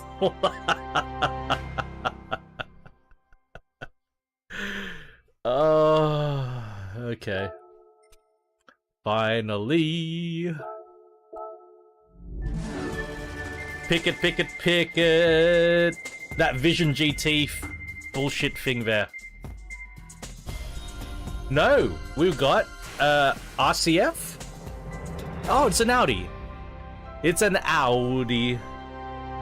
Nah, that's alright. Group 2, 854 PP. This is alright. Nothing I love, but it's alright. This could be useful. Fuck, it's light? That weighs nothing. What?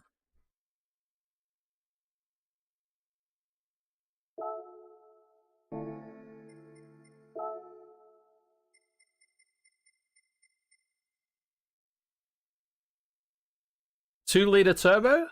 4-cylinder? I think that's one of the things. It's rear-wheel drive, FR, 2-liter turbo, I reckon. Yeah, 2-liter turbo.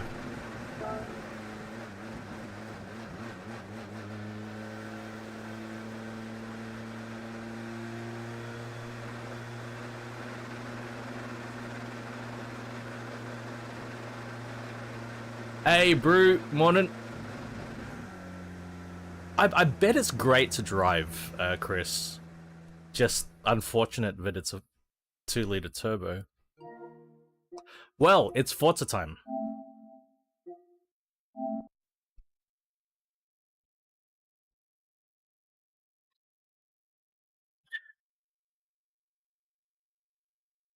So begins the process of switching over. Ah, fuck.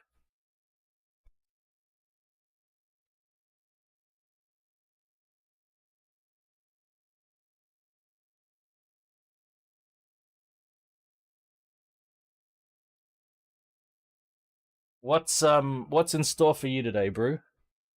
All right. First thing we're doing, we need to do the monitor shuffle.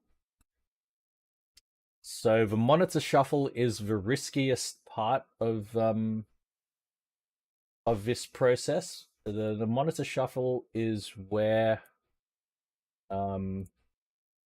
we might lose sound. Yes, I'm transitioning. Oh yeah. All right, so I hope nothing dies or crashes, but we're going to attempt it now. So brace for the impact.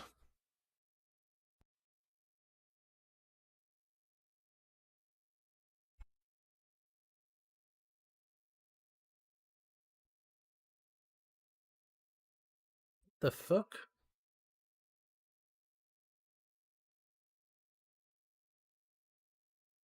Oh, I had the filter on the whole time.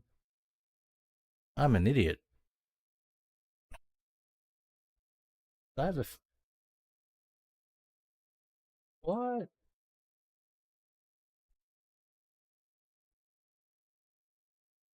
The filter on the whole time. My face cam was supposed to be like that, not like this. God damn it.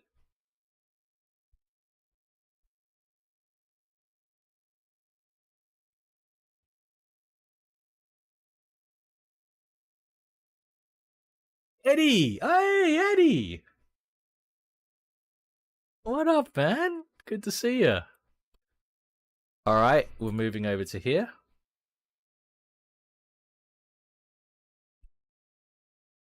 I need to move the camera this way a bit.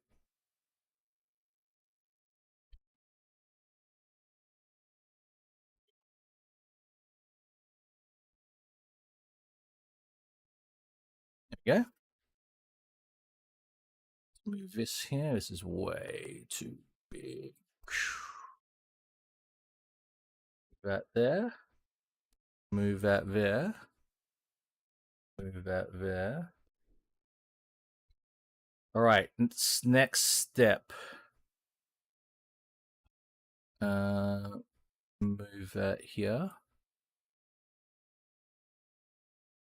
Mrs. is out for the day. Entertaining. Nice.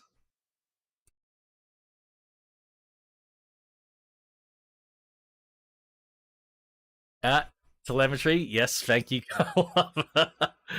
Oh, shit. Alright, so I need to get telemetry going. And we do that like here. Like here.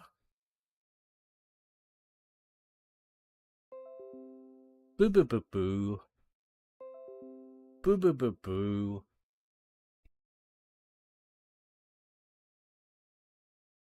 Need to do this.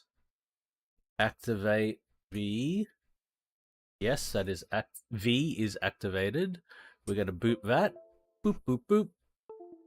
Do do do. And then the motion platform moves. Boop boop boop boo. And then we need to. I need to do this. One sec.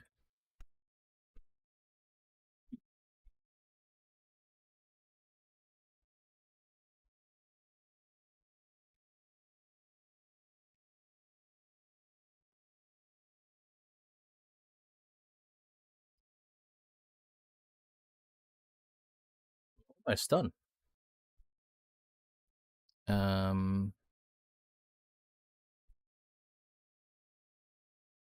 This is going better than expected. Well, it's going about as good as I expect, actually.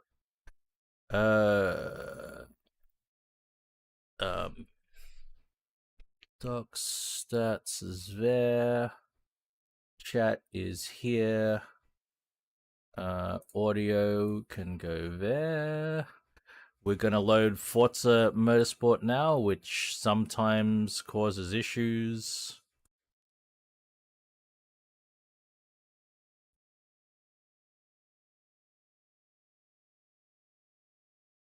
Carrera GT?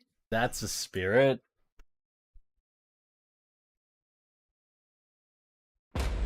Oh, that was loud. I hope that wasn't too loud for you guys. That was really loud for me.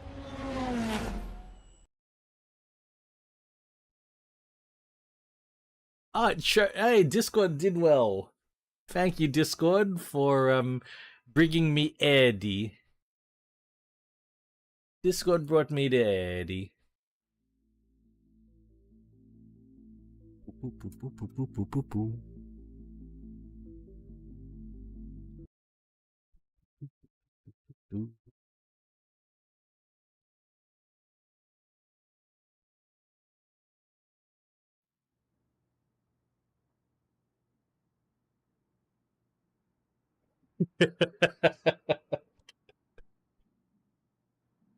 Is it really, is it loud for you guys though as well? When that turn 10 bullshit pop like happens? Or is it okay? Is it just on my side but it's really loud? I don't know why the port kinda, yeah, sorry guys. I don't know why is it displaying the Porsche? Lopez. Oh yeah, I know you love it loud, Reem. That's the spirit. That's what it should be displaying. My love, my true love. Let's go. Got a race. It's so dramatic and so sudden. Oh shit! Things are whoa. Oh, we're driving Bentley, aren't we?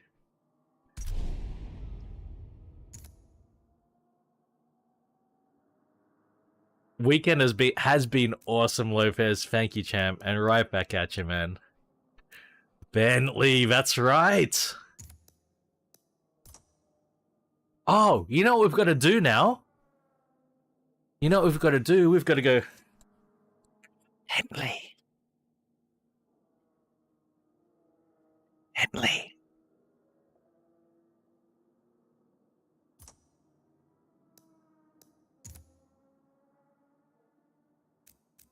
I hope everyone.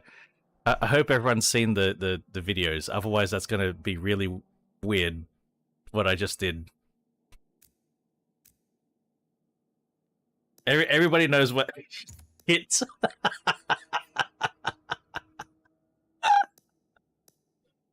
Oh fuck! Everyone's seen the girl, the Bentley girl, right? Tell me, everyone knows the reference. Shit, please.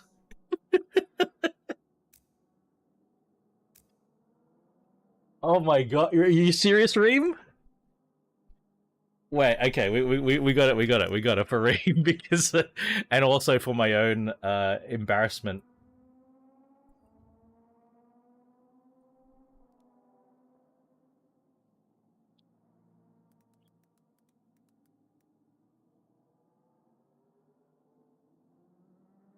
Okay, all right. Bentley Girl Original is what I'm popping in. Okay. Wait. Bentley Girl Original.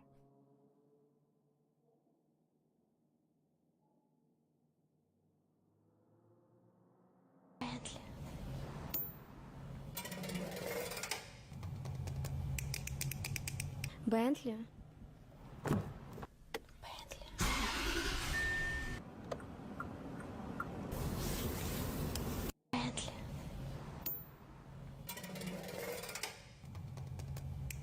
Okay. Bentley.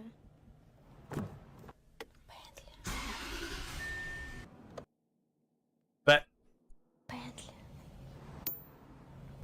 Humvee.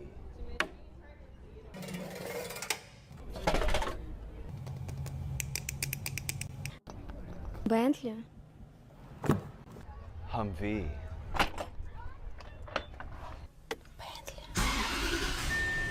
Humvee. Wait.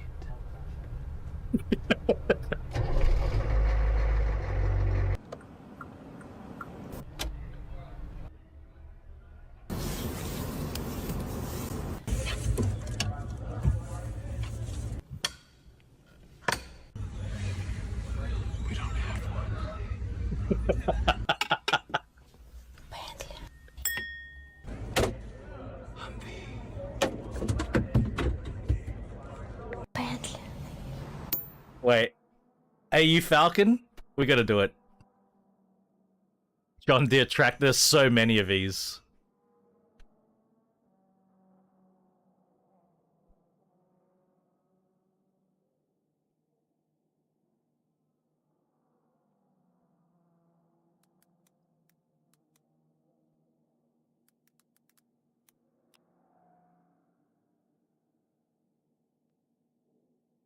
Is it this one, Rob?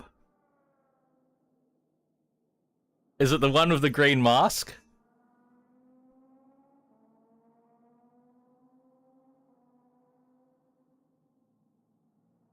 This one looks good. One of these two? Dreadlock guy? Alright, alright. Bentley. Falcon. Ow.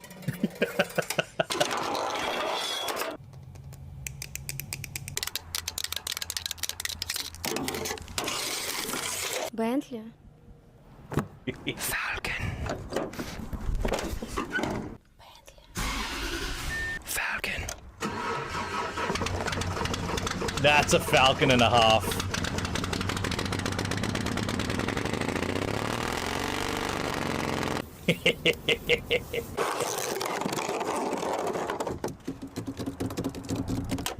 Falcon.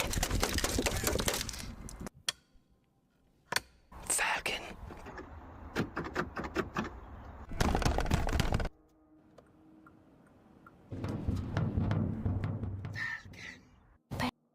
Alright. Okay, I'm glad we took some time to do that because, yeah. Because the other way I worked the microphone.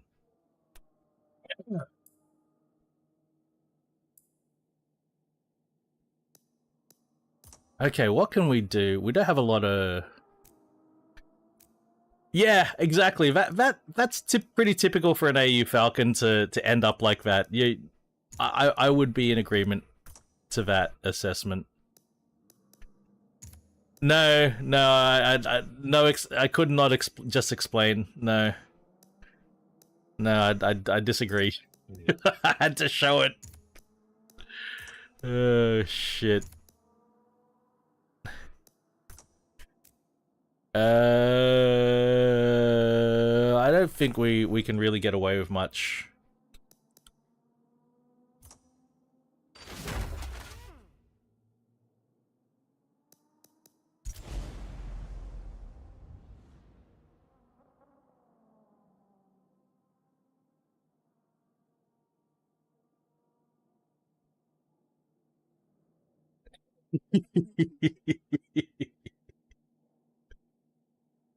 Oh shit. I quite like driving these Continentals. I'd actually really like to drive the sedan versions. Right on, good luck, Daniel. Good luck, mate. Bloody Silverstone.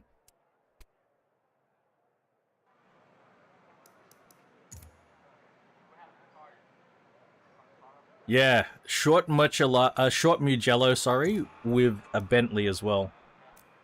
You know, something I noticed last night is the wild tire pressure settings that they have with the standard, with stock tuning. It's pretty crazy, actually.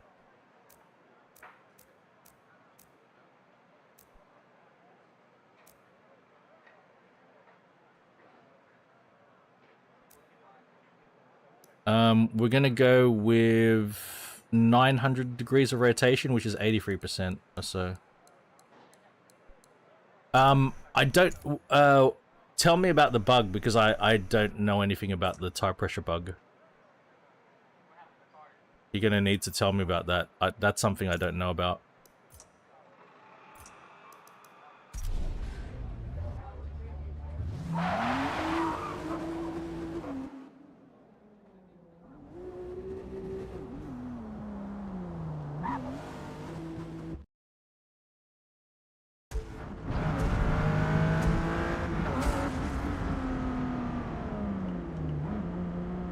Ah, fuck.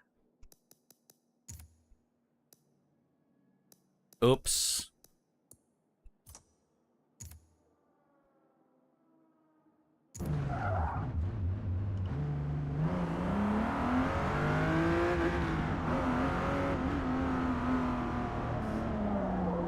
Oh my god, compared to that lightweight Murcielago, we've got the same number of cylinders, but yeah. And we've got all-wheel drive, but most of the similarities end there.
No, I've got no idea about that, man. But the tire pressures are typically the tire pressures are really low at the rear and high at the front. And I think I understand the philosophy behind setting up tire pressures like that, but I don't know if I've ever seen anyone do that. I don't know. Maybe it's okay.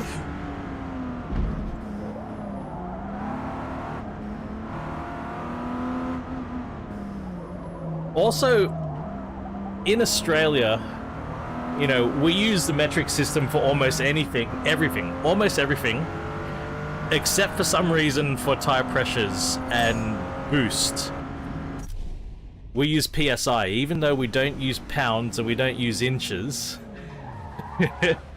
When you go to a petrol station and you go to the air hose to set your tire pressures, it's in PSI, and so I know PSI. when I look at tire pressures in bar, I'm like, I gotta do a conversion. Fuck. We don't use bar. We don't. Rev. Oh, rev in a ZL1 Camaro. That is perfect. I don't know why we use PSI in Australia still. Marsup is here. Double time. Craigie boy. Smith. Oh, TTRS.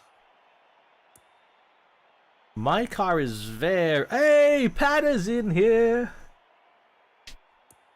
My car's very different to these other ones. M3 GTS. Empulix is in here. Still no eaten chicken. Still no... That's right, Brew! That's exactly right. Yes, RJ, you made it. First race, and we're in the Bentley.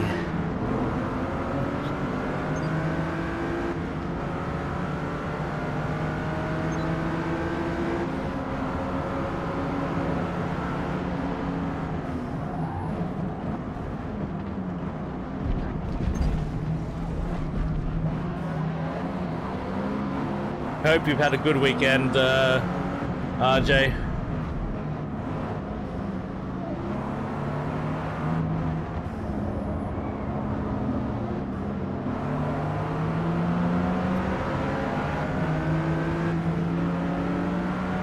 Yeah, man.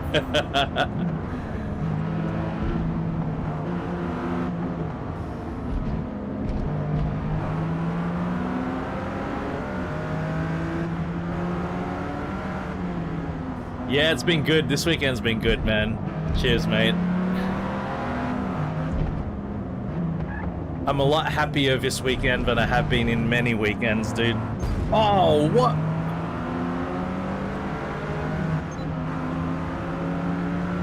Did you guys see that? He started accelerating, then suddenly hit the brakes out of that corner.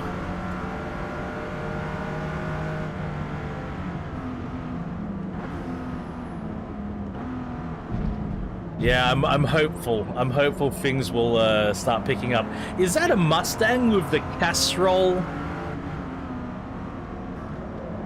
The Toyota Castrol livery? It is, isn't it? Fuck.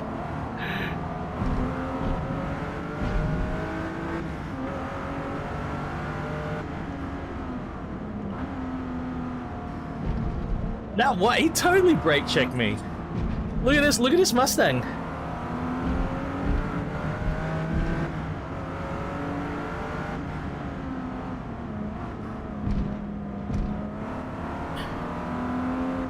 Oh, they are! The Castrol livery. Wow, bro.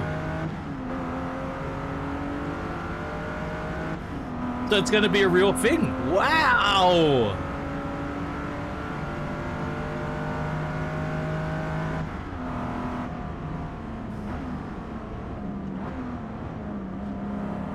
It's the wrong generation Mustang, but I get it.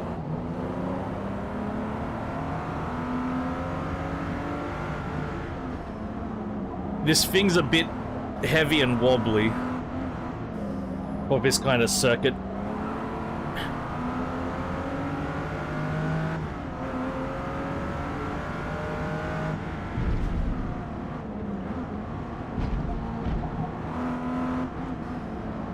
Oh yeah, I heard about that.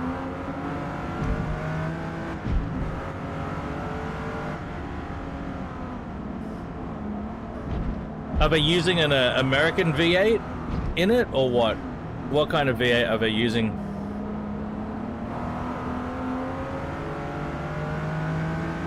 Oh, g'day, Cowie. No, not in the slightest, Cowie. And let me tell you something. I don't know what an arcade game like this would feel like. Cowie, when was the last time you played? Tell me something. When was the last time you played a game with force feedback at the arcades? Yeah, why not, brew? It's alright. I can't remember the last time I played a game with force feedback at the arcades. So I don't really have an arcade game to reference.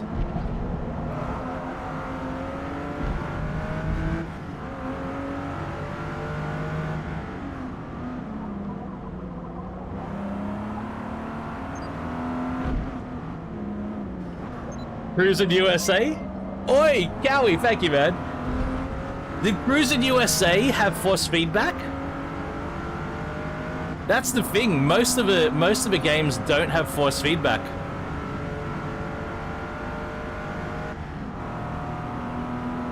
It's the Cowie. There's a simulation engine underneath here, okay? Just like Forza. There's a simulation engine driving everything. So I don't know what. When people say the game feels arcade, I'm like, how? In what way does it feel arcade? Because I've actually played arcade games at arcades, and the games that people say feel arcade don't feel anything like those games. So my frame of reference is completely different to most people. Like Cruisin' USA, Daytona, Outrun, those are arcade games to me. This is so far away from an arcade game. I'm just like, is that your reference? Outrun, Cruisin' USA, Daytona? Or what's your reference for an arcade game? Stinger Rally. Oh, but there's the Wangan games, there's Initial D games, right?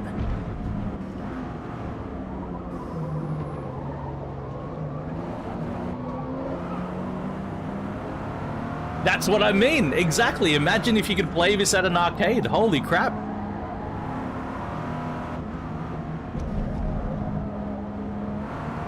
Like for me, the force feedback feels authentic enough to a real car. You know? That's all there is. But yeah, I mean, people call Forza Horizon an arcade game, and I'm like, well, there's a fucking simulation engine underneath it, so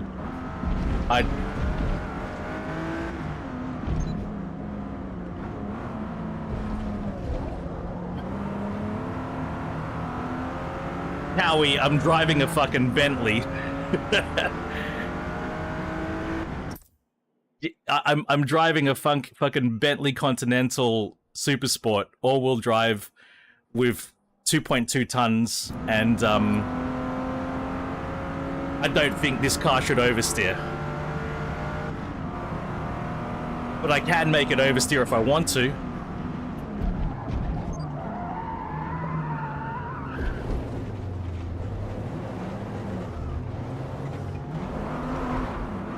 Though right now it's probably not the easiest thing to do.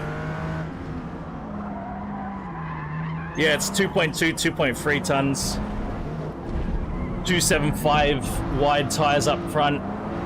Also, I'm on stock tires, so it's gonna understeer first.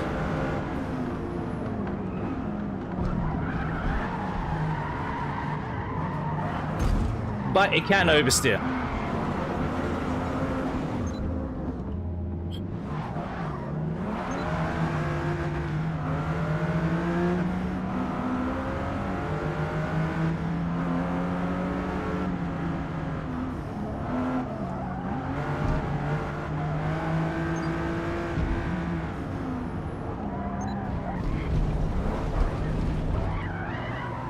So you transition from understeer to oversteer just as you'd expect in a car like this.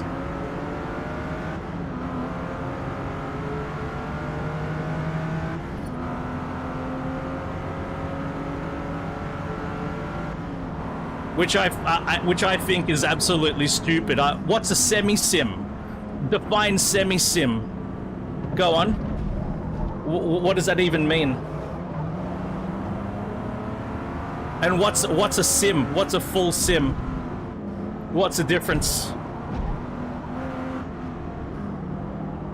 It's not industry standard. It's YouTubers bucketing things because they're not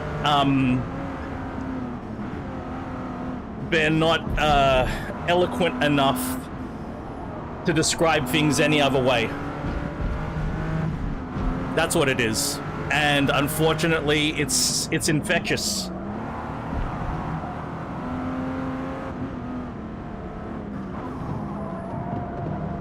It's YouTubers and game journalists who don't know shit about driving cars. I reckon it started with game journalists. Like, anyone who thinks fucking iRacing is a full sim, come on. Come on.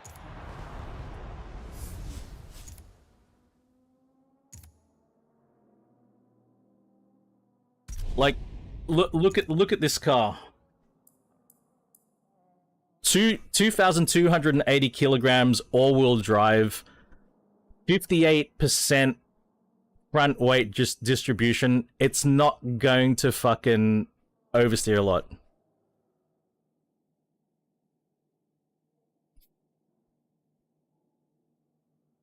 So just because, okay, so all right, so less realistic. So less realistic means it's arcade suddenly and not a sim?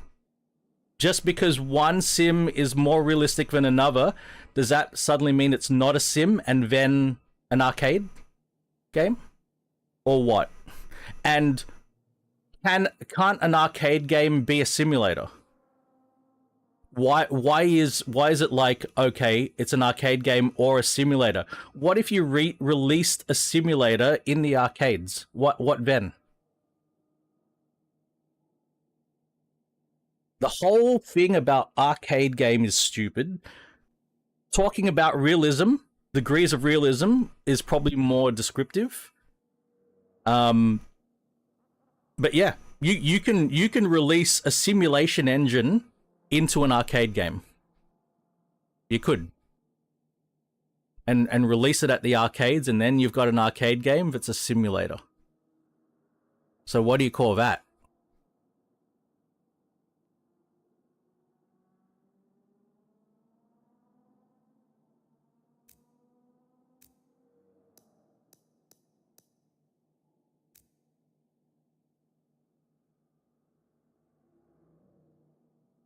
No. Okay. Okay. Tell me one game that you can hit around about 100 mile an hour and jump half a kilometer. Tell me one. Can you do that in Forza? Can you do that in Project Cars? Project Cars 3 was labeled arcade.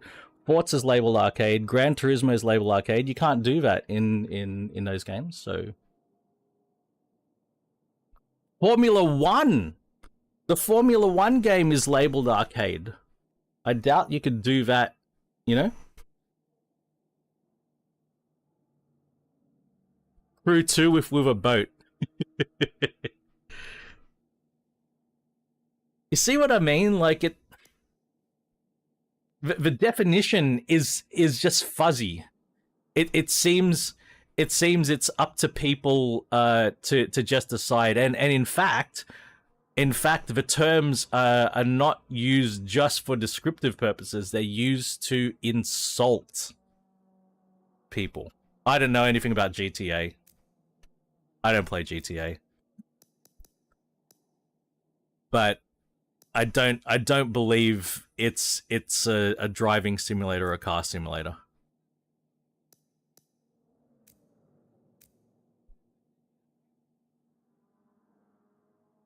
There you go. See, Cowie? That's what I mean. That's exactly what I mean, Cowie. It's like the word arcade, it's so undescriptive. It doesn't inform anything about what the game is. What does it even mean?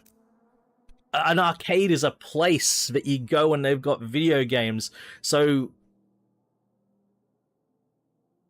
how can I tell, you know, realistic and less realistic? Yes, I fucking would. I absolutely would, Cowie. What? Tell me why I cannot call them a simulator. Tell me. Give me one. Give me some reasons.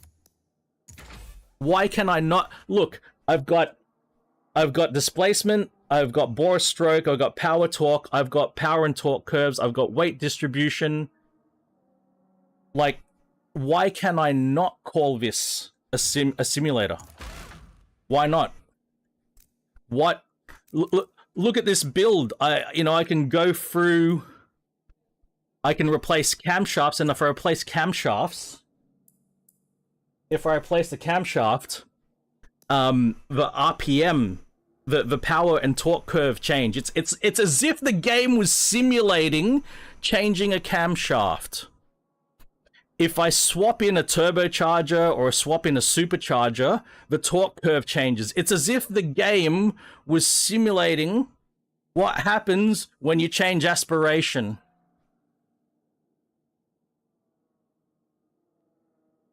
Why can I not call it a simulator? Why not?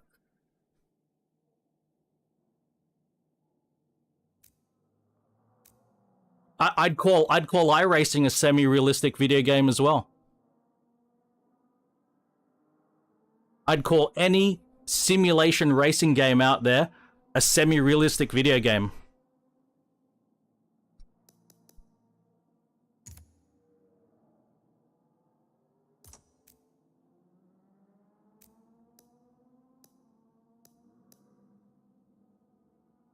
Yep, 100%.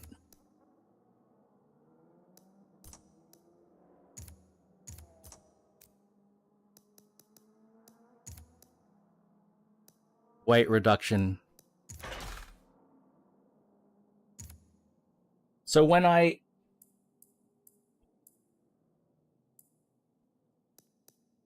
when I look at this, the weight distribution changes when you take things out. Like,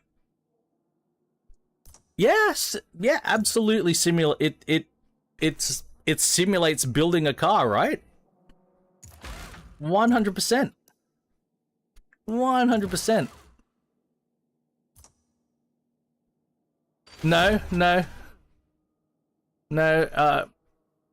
Assetto Corsa is no pure simulator. There are so many things that Assetto Corsa doesn't do or cannot do.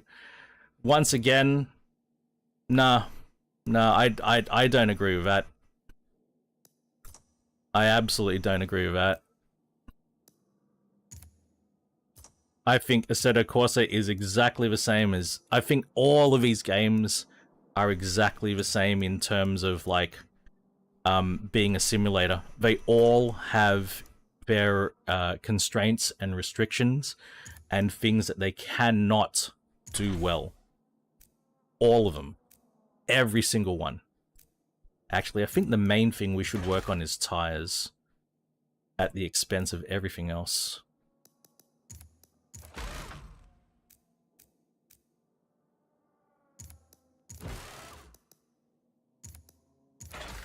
There we go. And if we've got tires upgraded,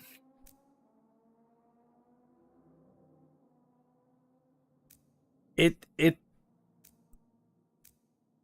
really does get on my nerves. It really does. It's like it's one of the biggest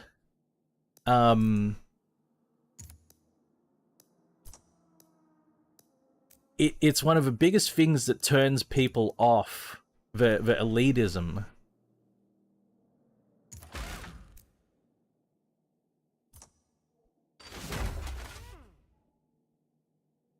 You know, people are so keen and happy to start getting into something, and somebody who's more into it, like,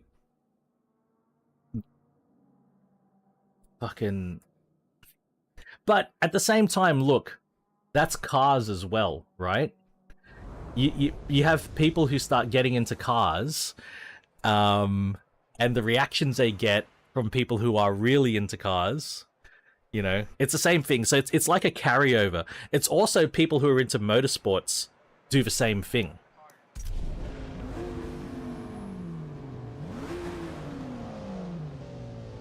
No. Simulate doesn't... Simulate and realism. Simulate indicates that it simulates. It doesn't mean that it's like you can have a good simulator and a bad simulator. They're both simulators. You can't say one is not a simulator and it's an arcade game if it's still simulating. It's like saying you have good cars and you have bad cars. Just because a car is bad at being a car doesn't mean it's not a car. It's still a car. And that's the difference. People say bad simulators are not simulators when they are simulators, or less realistic simulators.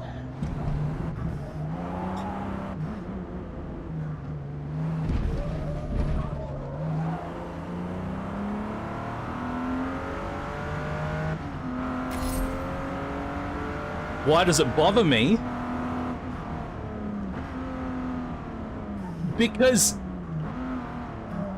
you have people come in and say shit like, oh my god, why are you playing an arcade game? What a waste of a thing to do with a direct drive wheel and a motion sim.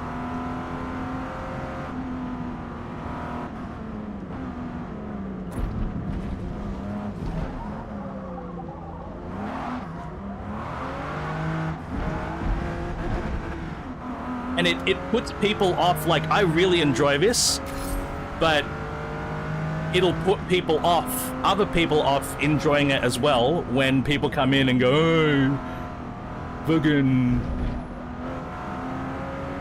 Arcade game with a simulator and direct well.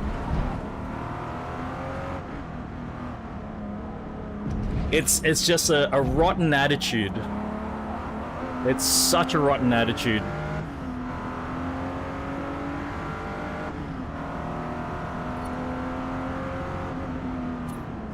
But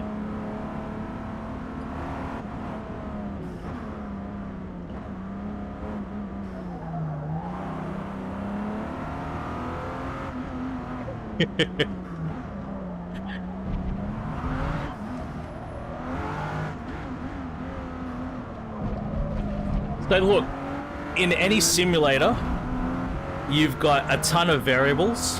I mean, let's have a look. Let's have a look. Actually, wait, how do we do this? In any simulator, how do you get the telemetry up?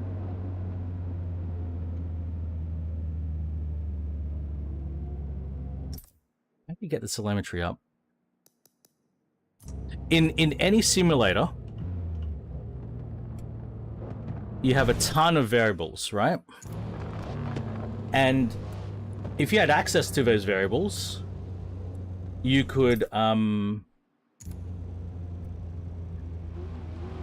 I do it with a button press, or do I have to do keyboard? I have to do a keyboard.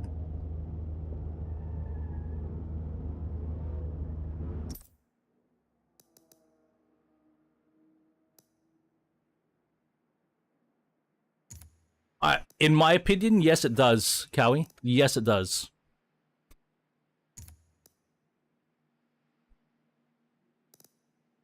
Keybinds. Here we go, keyboard. Telemetry. How do we get telemetry? What?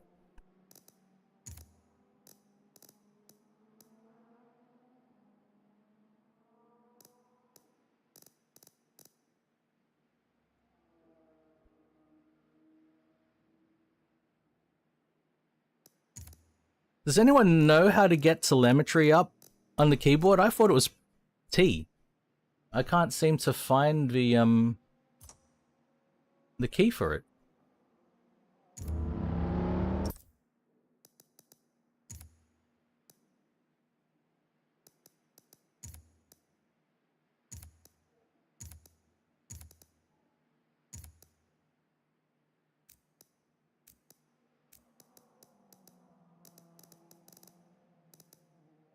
Customize layout. Why can't I get telemetry?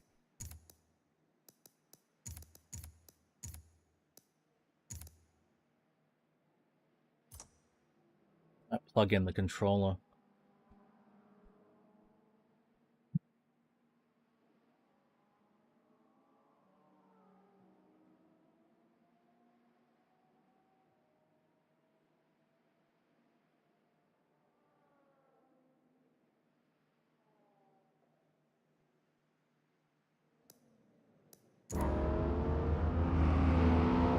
Here we go.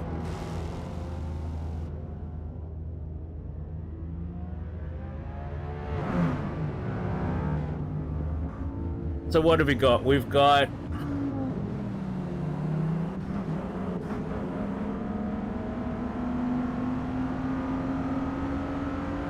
why is this an arcade game?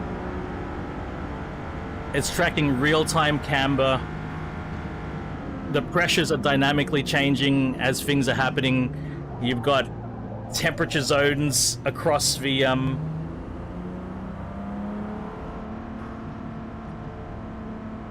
because the telemetry's down.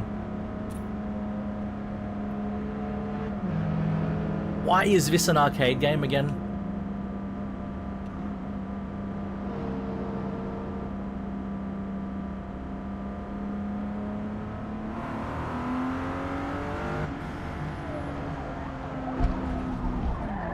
People will call it an arcade game. That's the thing. And the telemetry is down. It's what I mean. There is a simulation engine underneath. So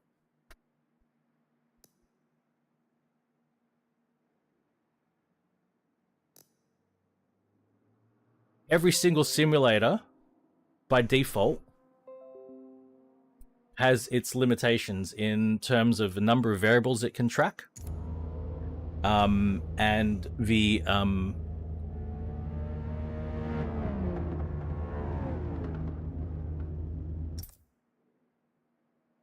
number of variables it can track, and if you have a limitation in the number of variables you track, right, in terms of your output, it's all an equation, all right?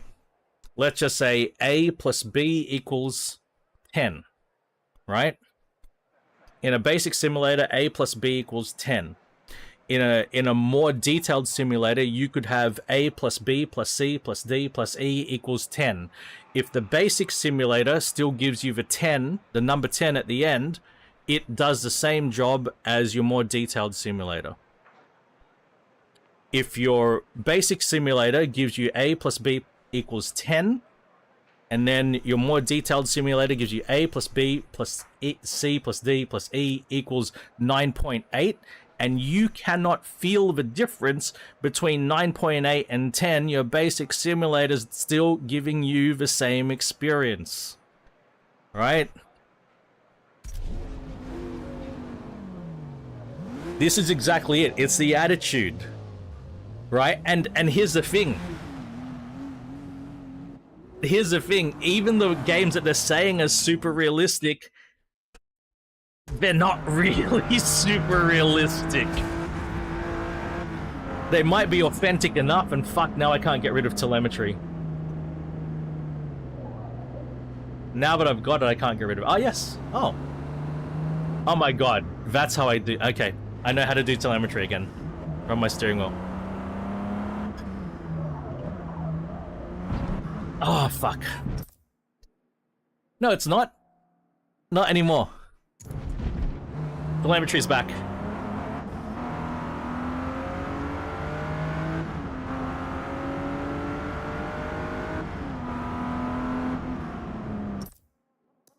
It's back.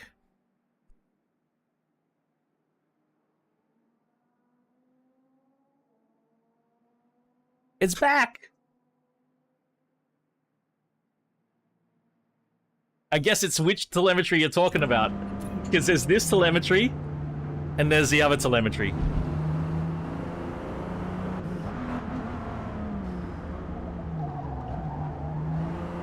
Here's another thing, Cowie. I'm driving a road car. I'm not driving a race car here. And the main reason I like games like Forza and Gran Turismo is they give you road cars. There's not a single road car in iRacing.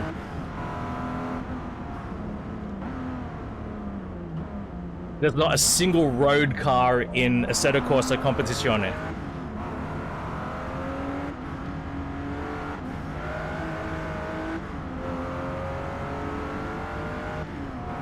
And a lot of the time when people say that you don't get realistic handling, people are driving road cars and trying to understand why they're not handling like race cars.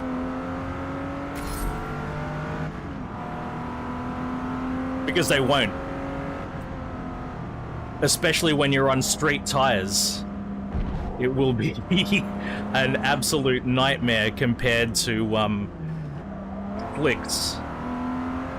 Even semi-slicks will behave so different to slicks.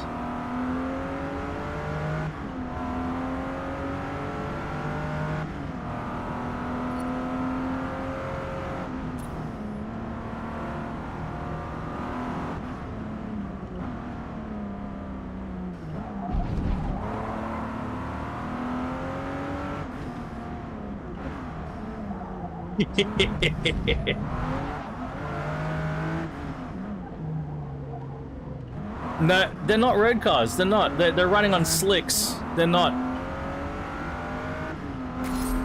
The MX-5s are not road cars. They're already converted to race. They're not road cars with the air conditioning and the spare tire, and they're not. They've already got the roll cage. They've got race suspension. They're not road cars. They're just not.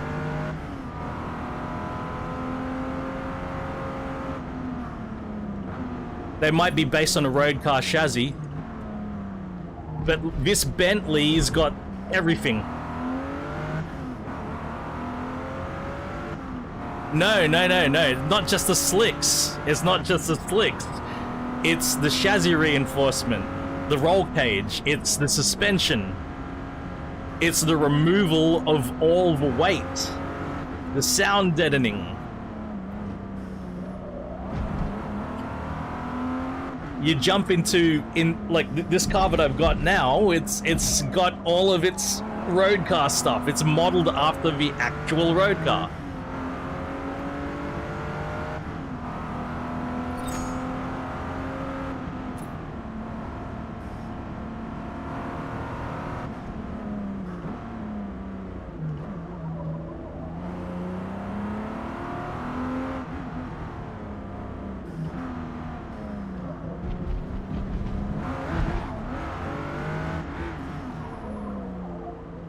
Yeah, they're all race cars. They're all race cars. They're all track cars. This is literally the car. These are literally the cars that have come off the road.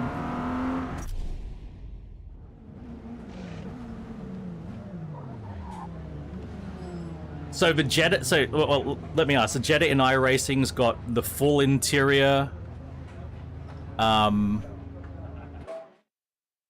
It's got the indicators, it's got all the safety, like the airbags, it's got all of that. And the same with a Mustang, it's still got all the airbags and the back seat and the stereo system. Do the cars in iRacing have all of that? Everything. I don't think they do.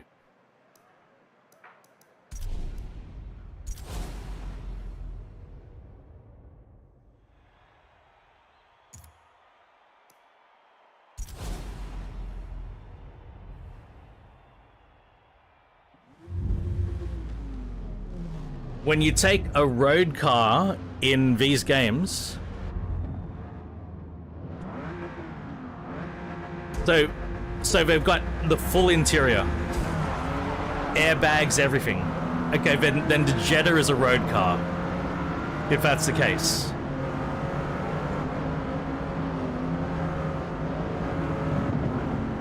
And it's got all the airbags, all the safety gear, because that's what these cars are, and that's one of the big problems. People jump into Forza and Gran Turismo, they jump in a road car, and they don't realize it's a road car.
Okay, next question.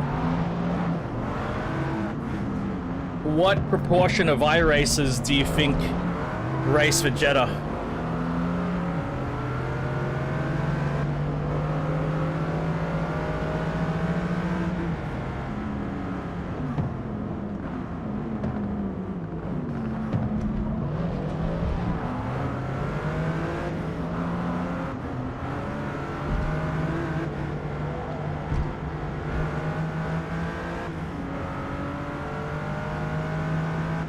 It's not. They don't race it anymore.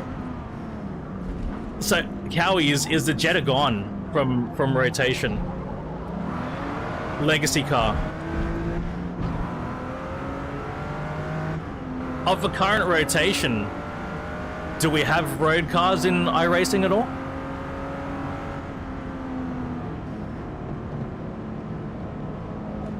All right. I see.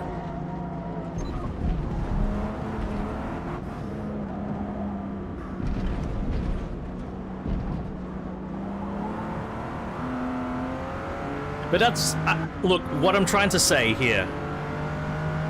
What I'm trying to say here is people who play iRacing are pretty much driving race cars, and they try a game like this where they're suddenly driving a road car, especially like I'll see iRacers jump in to Forza or Gran Turismo and drive something historic from the 60s, a road car from the 60s, but doesn't even have radial tires. Like, it'll have cross-ply tires, and they'll judge the handling model based on that experience with an old road car. It's remarkable.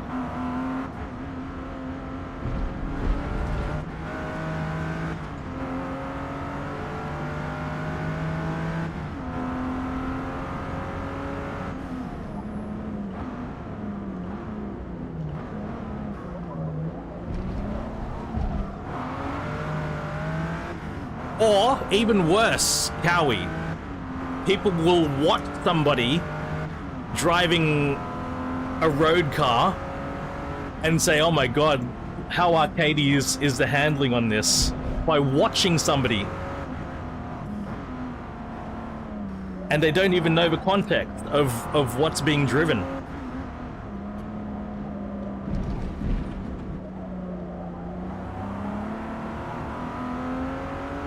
Which is much worse than getting in and trying it out for yourself, which is a lot of people just won't because the game's labeled arcade.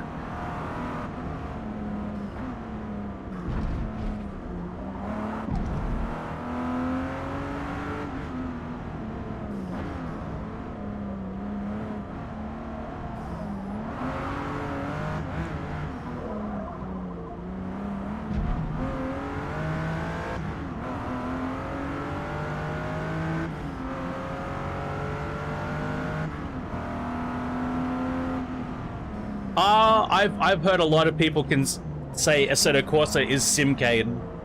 I've heard that. I've heard Assetto Corsa being called Simcade.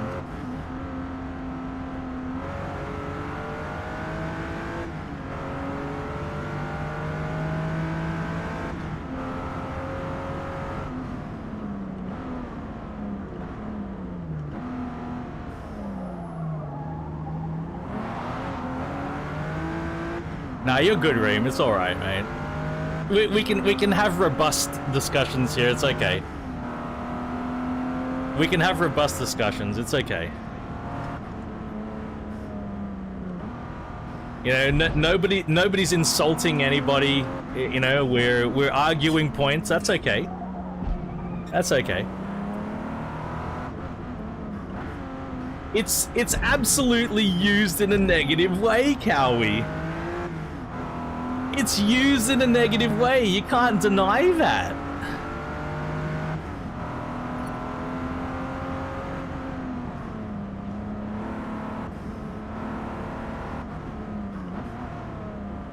It is used to insult a game.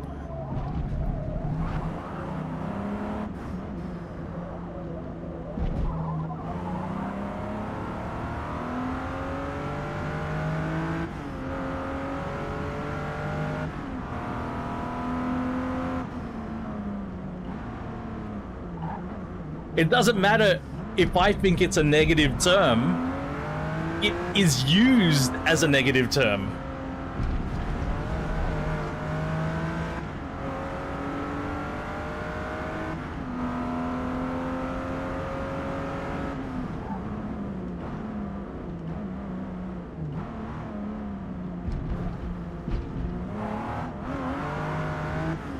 RJ, 100%.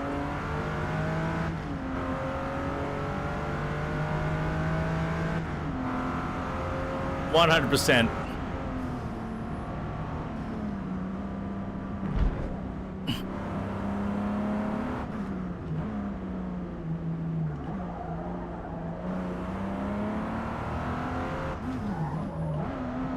So why does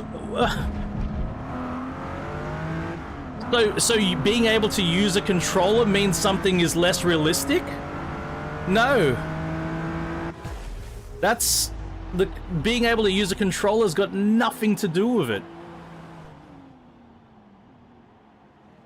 If iRacing pulled their fingers out of their asses and made some good input filtering and input smoothing, you could have good controller usage, but they don't. Because it's a hard thing to do. And you need a lot of money to do it. That's why only the big development studios like your Codemasters, like your Polyphony, like your Turn 10 actually do controller well, because you need a fairly good input filtering and smoothing algorithm. And matchmaking? What's matchmaking got to do with how realistic the simulation engine is?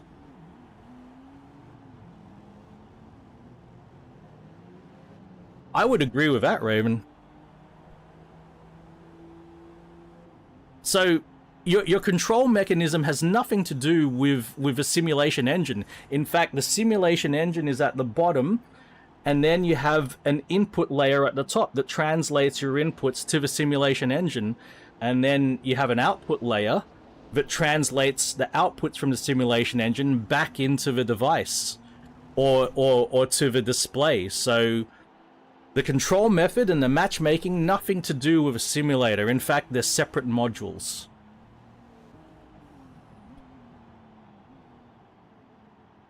And ACC, people play ACC on a controller, right? Because ACC is on console.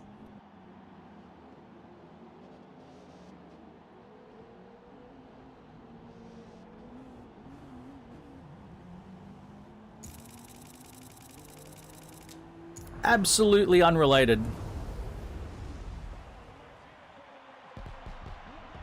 No, I don't use it as a measurement of game performance. No, I don't. In fact, I don't use the term simcade at all.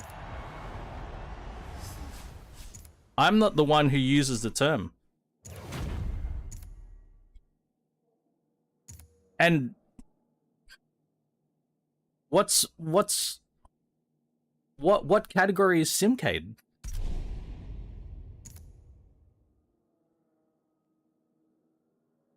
How do you what is the blend of simulator and arcade game?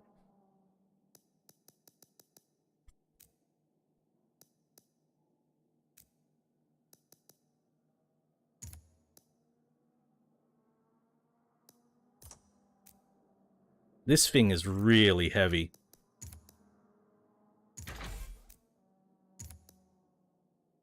Hey. Exactly, RJ. In fact, they're not defined at all. They just get the words just get chucked around based on the whim of the person using it, which is why I think it's just useless.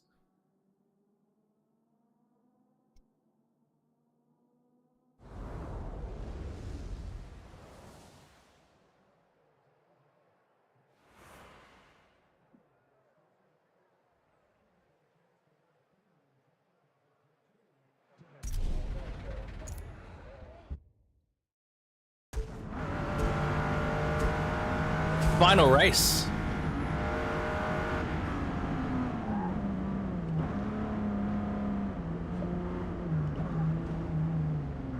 Yeah. What is the blend of simulator and arcade game? What is it? What is that blend? What parts are simulator? What parts are arcade? No one's ever been able to tell me.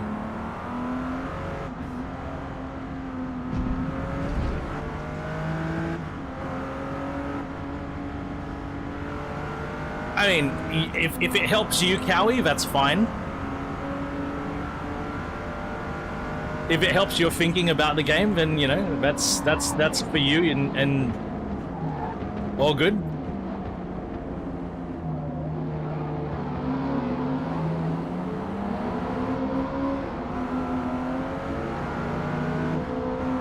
I don't understand it, but that's beside the point.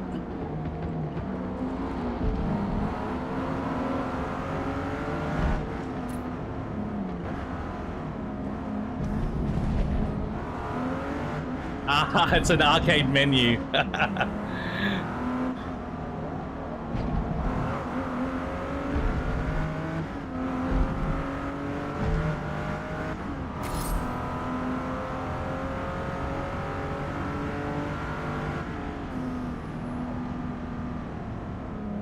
Oh shit. So now that I've got grippy tires, oh my god.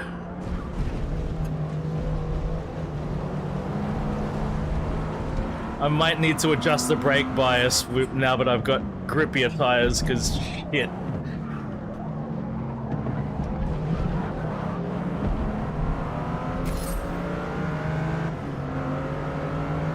Everything changed. Grippy tires and a little bit less sway. Hey, don't come across on me, buddy.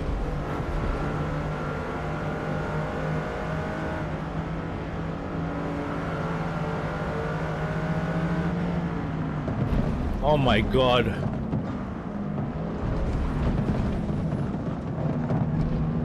I don't think the standard suspension is keeping up with the car anymore.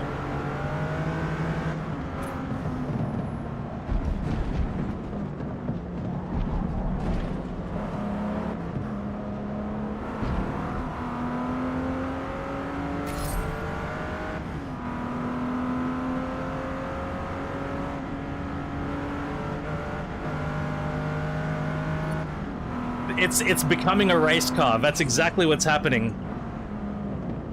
It's transitioning. It's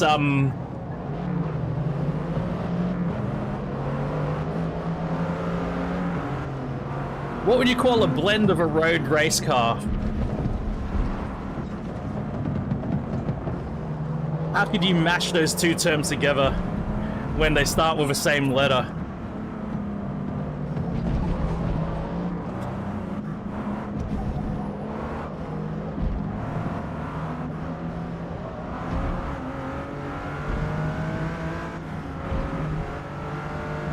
A roadace. A roast car. A roast car. No. Cowie's got it. It's a roast car. We now have a roast car.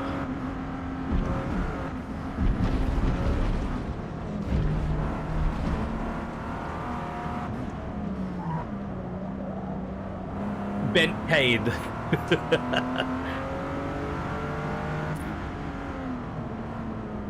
So here's what's happening. It's starting to grip, but it doesn't have the suspension to make use of a grip. And the fact that it's lighter now means it's a lot more nervous. I think the front and rear weight balance and the center of mass might have changed as well. Oh, it's so nervous under braking now. And I think we've got... Oh, we might have standard brakes too. We haven't upgraded the brakes.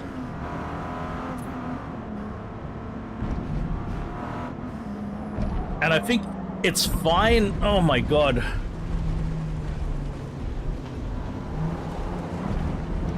I think the brakes are fine in terms of stopping power, but I need to adjust the brake balance, front and rear.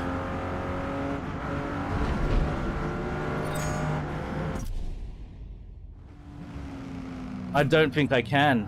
I don't think I've got, I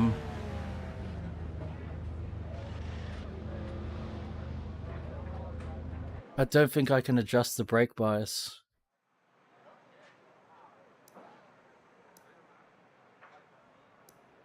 So a simulator punishes you? A full sim punishes you? for mistakes.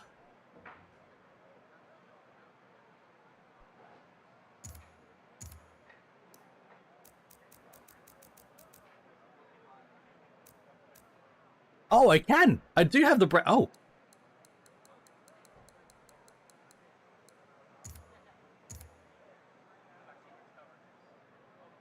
Okay, so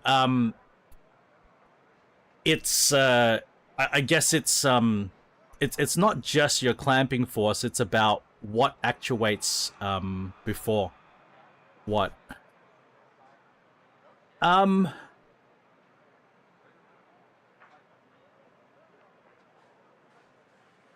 So it's all about that. There you go, Cowie. None of them are punishing. In fact, I would say none of them are punishing. So, okay, all right, Cowie, 69. Okay, I'll do it for you, Eddie. Okay, Cowie. So, if a game was super punishing, but had less realistic handling, would it still be a simulator? If a tire model was a joke, but it was more punishing because it was so inaccurate, does that make it more of a simulator?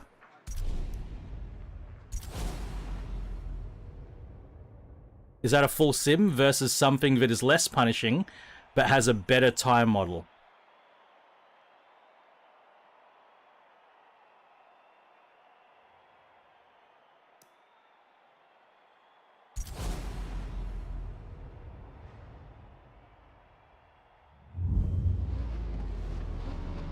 I'll drop a hint. One of my subjects at university was simulation.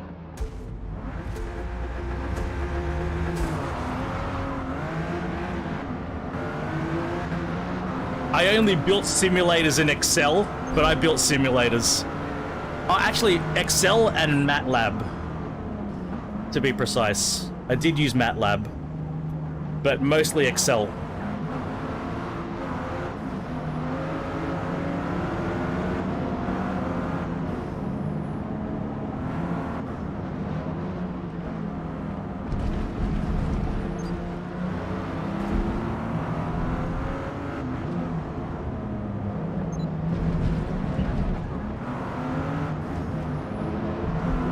I agree, Eddie. I agree with that.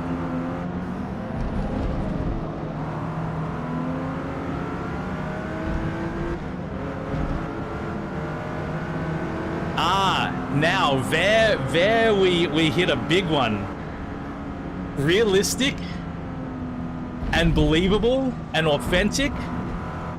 These are not 100% objective.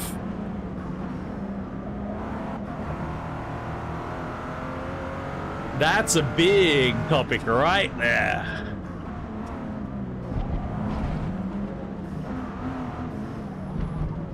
One of the biggest problems with simulators in general is that what you're attempting to simulate, your target, what you're aiming to simulate is typically has very specific frames of reference. Oh my god, I've come in way too hot.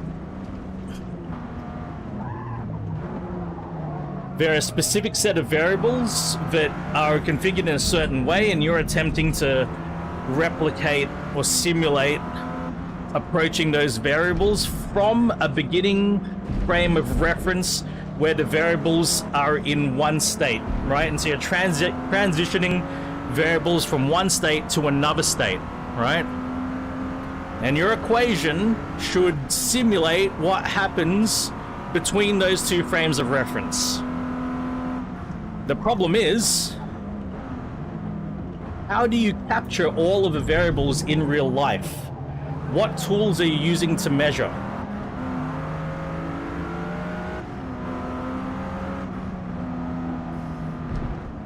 And then, do you have enough variables? Are you performing calculations fast enough at the right times There's so much to it.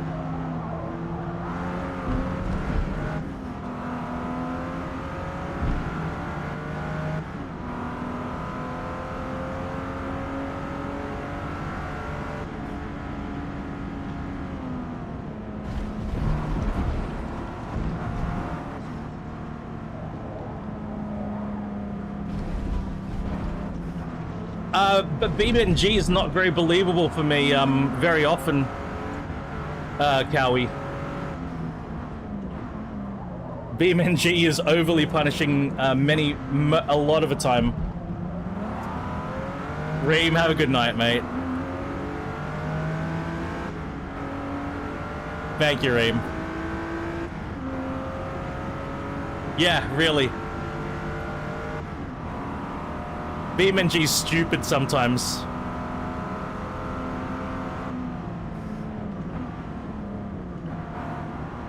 Most of the time it's pretty good, but again, it's got its limitations as well.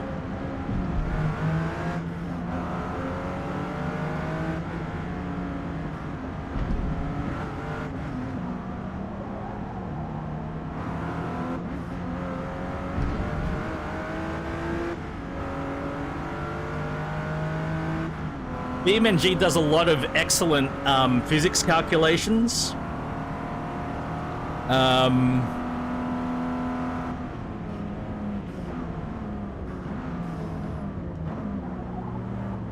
Really excellent physics calculations, in fact. But the issues with that also pop up because it's got so many variables. One of the variables along the way can easily become overbearing.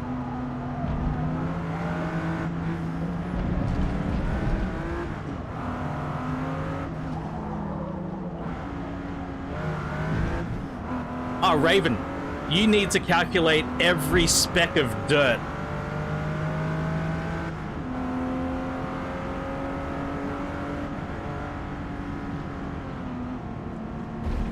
Effectively.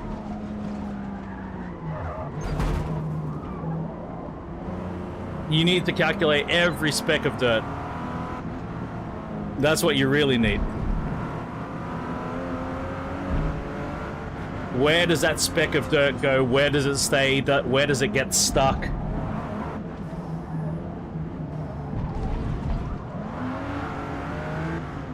Does it pick up into the air? Does it go into your air intakes? Does it rest on some part of the engine or the interior? How has that changed? Does it get into the caliper?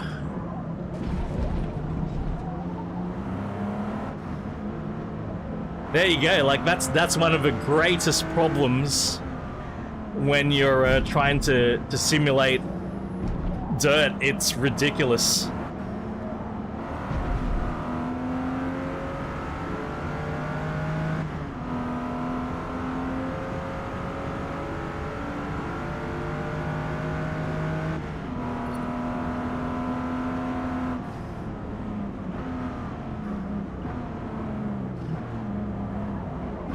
So, in the end, at some point, you've got to say, you know what?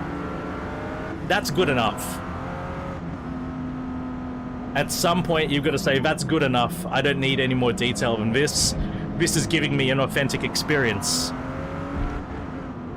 And I feel like these games give me an authentic enough experience.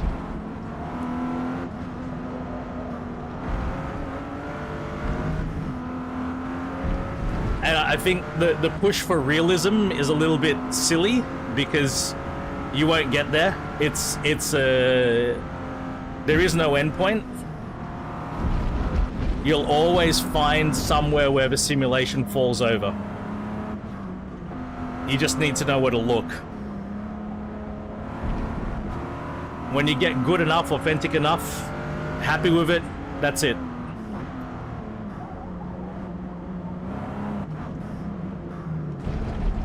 and they're still simulators. They're still simulators. A simulator from 50 years ago is still a simulator.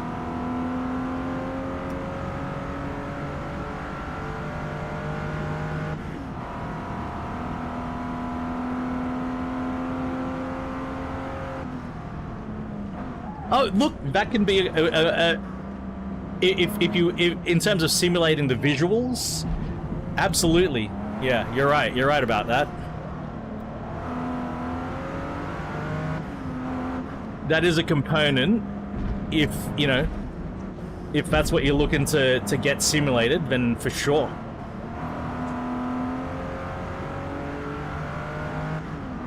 Look at Microsoft Flight Simulator.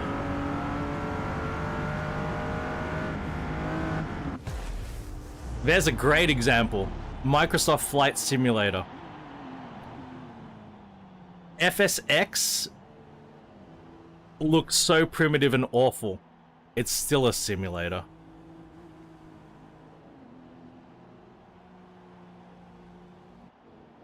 Oh yeah, Cowie, that's why I've given up. I've actually given up on that. I've completely given up on letting other people race beside me. I'd rather have AI that I can get angry with.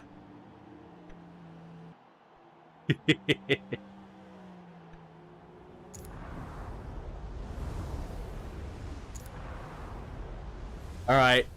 Bentley was rough. I think the Bentley would be good if we could... It's not... In A class, it's too much road car. You need to do a lot more work on it, and it would become S class for it to be competitive.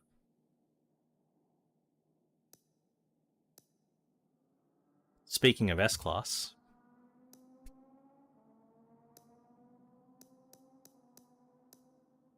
where's my baby?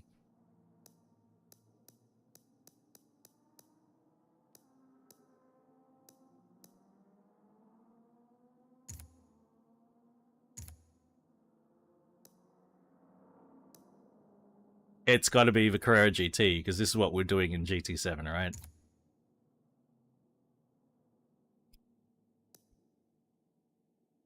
It looks like my Carrera GT is already built, and we're going straight to Laguna Seca.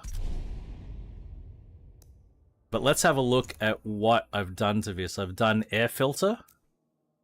I haven't touched the engine. Oh, shit. Just the tires. Just the tires. What's unfair, Eat Chicken? What's unfair?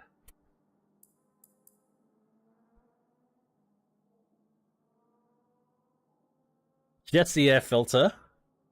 The tires, it looks like that's... I think that's the stock weight. Life is unfair. I've only done the air filter. What power does it have without the air filter? Oh man, air filter fucking gives it a fair bit of power. Shit.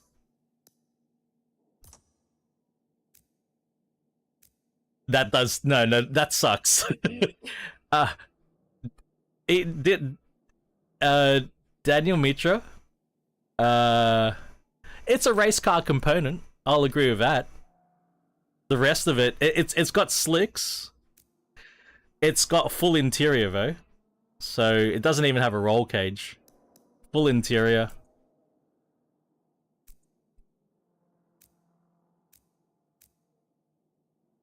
We do have race slicks on it. And I've got 295s on the front. Alright. You know what? You had standard tires. I will go back to the standard tires for you. Okay? Did you have standard tire width or did you go bigger?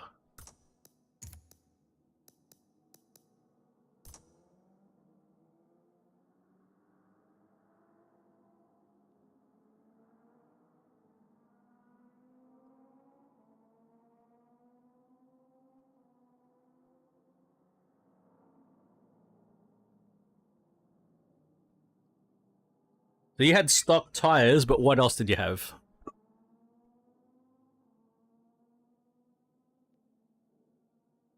I like big butts. Okay. One above stock. Okay. Which are sport tires. So sport tires are your semi-slicks. These are semi-slicks. What about the tire width? Should I go standard tire width?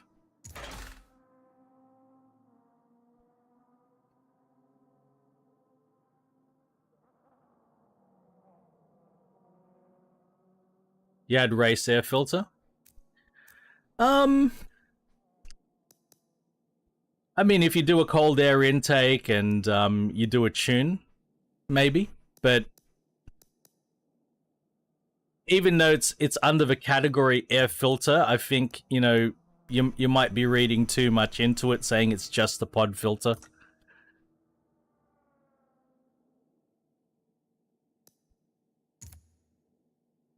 Let's go for sound.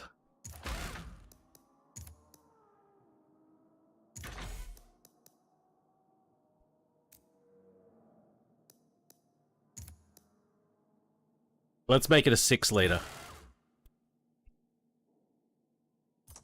I mean, if you want to get hung up on that, then I guess, yeah, you can, but otherwise you can just say, look, games are an abstraction of the real thing. You have one category of it can represent a lot of changes, a lot of things, and just say, look, I've done this modification and it's resulted in this power, because it doesn't elaborate on exactly what it is. But, I mean, can you do any part changes in any other game? Any other sim?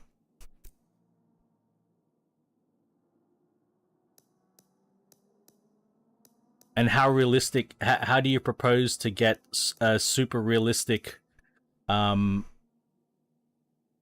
upgrades and the like? Yeah.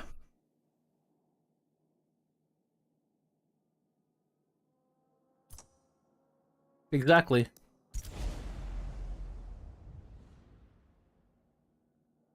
Yes, you can change your oil in Gran Turismo.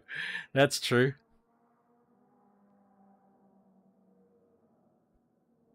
I mean, in a hardcore sim,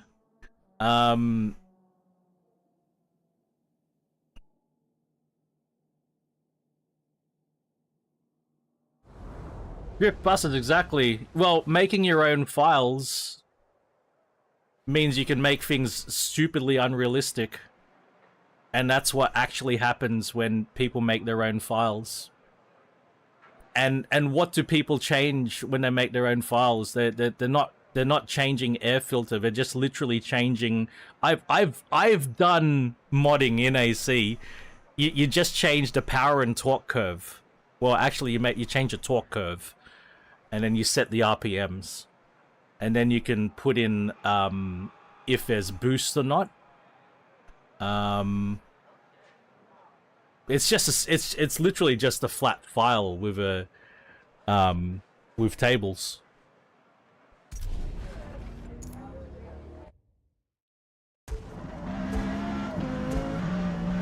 Oh, Jesus Christ.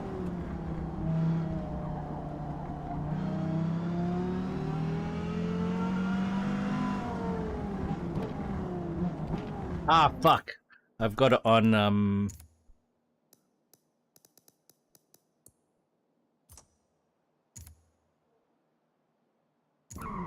define unrealistic engine swap.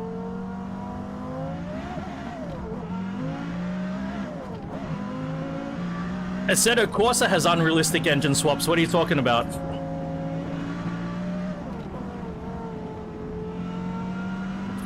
Assetto Corsa, you can put any engine into any car.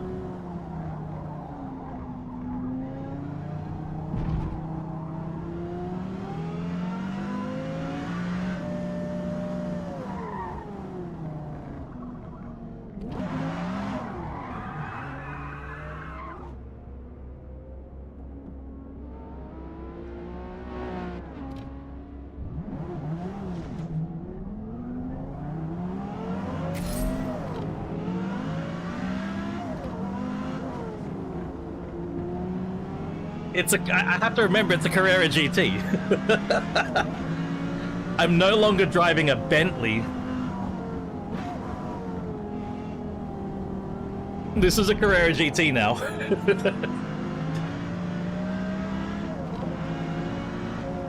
You can do that in a Assetto Corsa. And actually, no. Can you put a 7-liter V8 into a Fiat 500? Can you? I'm not sure about that. But actually, you can. In real life, actually, you could. But you can do that in a Assetto Corsa. No worries.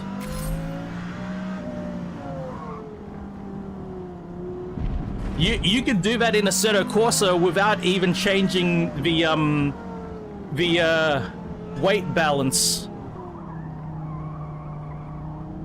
You could do that in a Assetto Corsa without changing the weight, without changing the balance.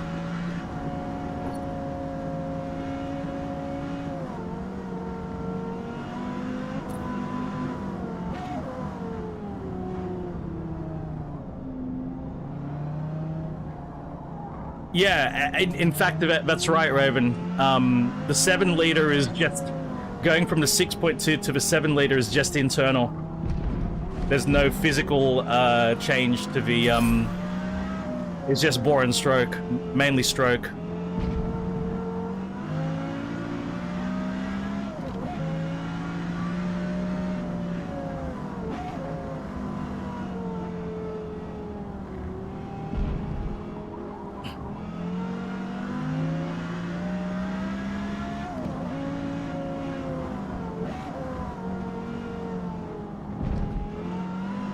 So here's the thing, when you actually change the engines in Forza and Gran Turismo, your center of mass changes, your brake, your weight distribution changes. So it simulates what putting an engine with different dimensions would do to the car.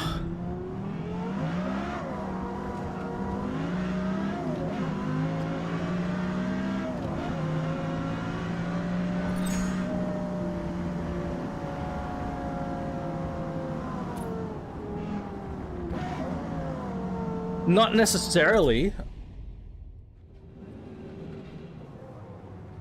No, you wouldn't. No, you don't need to make it wider to fit the engine. You probably make it wider so that you have a wider track, and can put the power down better. You don't need to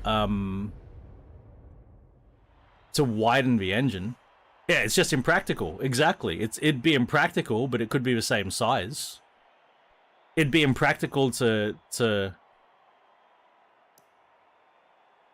I mean, you don't need to make it wider to fit the engine in, is what I'm saying, Cowie. You don't need to make it wider. Like, the engine will fit. You don't need to make the body wider. That's not going to help you fit the engine.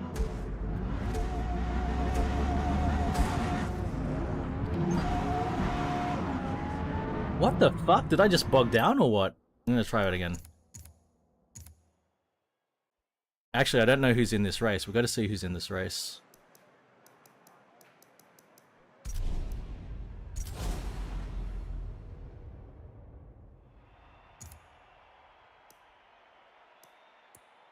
Muss up. Spets.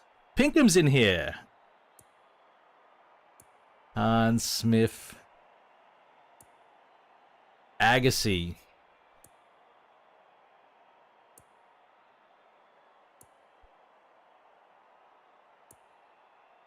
Ream is in here. He's here. Driving a 488. Double time. Hodges. Shane? You have a V8 passenger. There you go. You don't. You can have a V8 passenger. That's fine. That's fine. There's a race series here in Australia where they make the car mid-engined by moving the car the engine so far back in the engine bay that it actually comes through the transmission tunnel, the firewall, and the engine is sitting there next to the driver, covered in aluminium, to protect the driver a little bit from the heat. But they turned the car into a mid-engine car that was a front-engine car. You know, you can do it. Yeah, the super sedans. They're so amazing. You know. But just out of curiosity,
I didn't watch it because I pretty much went straight to bed after that.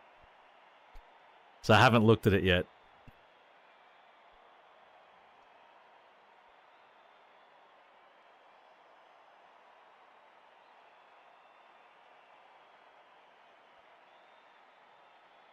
We should have a quick look, even though I'm rapidly running out of time.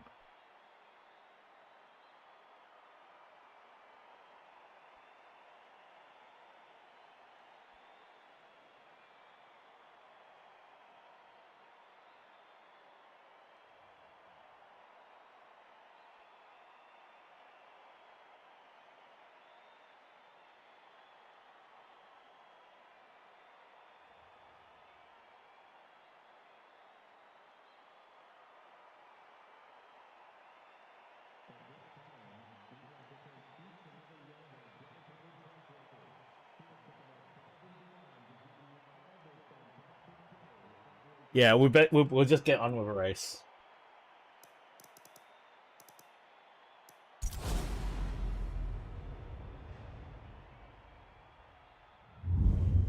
Wait a minute, you say you're sure it can be done, but is it realistic? Like, if it can be done, then it's realistic, isn't it?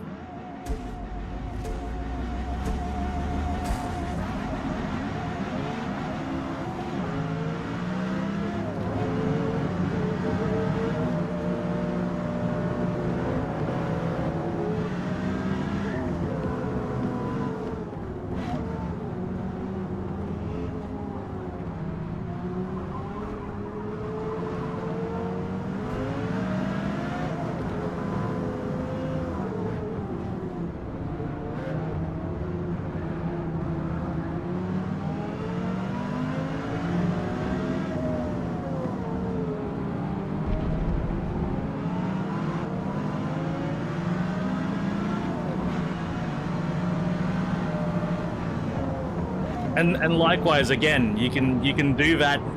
You can 100% do that in Assetto Corsa. And since you can 100% do that in Assetto Corsa, does that make Assetto Corsa any less of a hardcore sim?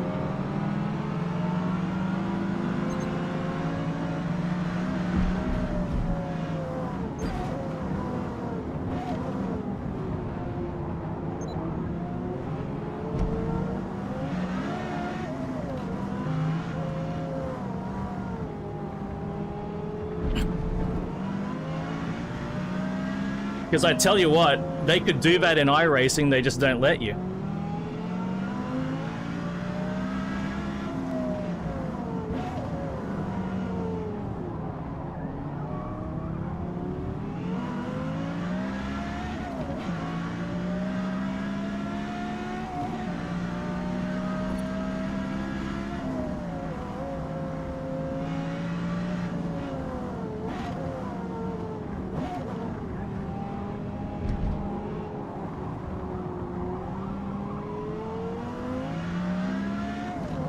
It is a very extreme direction, I agree.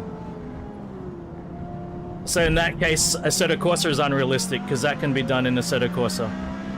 By that logic.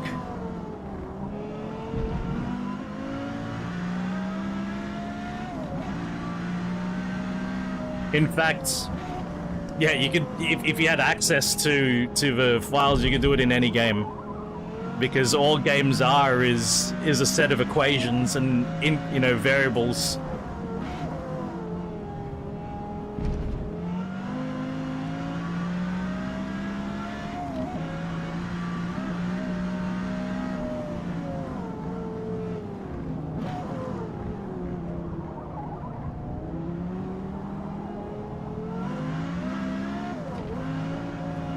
Well, what I'm saying is, you said, after the air filter was modified, you said that the horsepower gain was too high and unrealistic. And I'd be inclined to agree. It was a lot for an air filter, but for me, I'm just like, all right, whatever. For me, it's beside the point.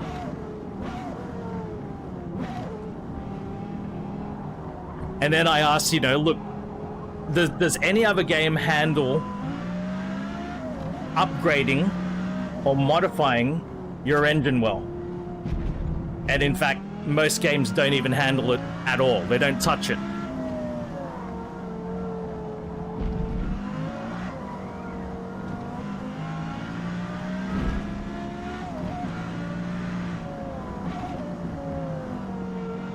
But in terms of the realism, it's sort of beside the point in terms of the realism.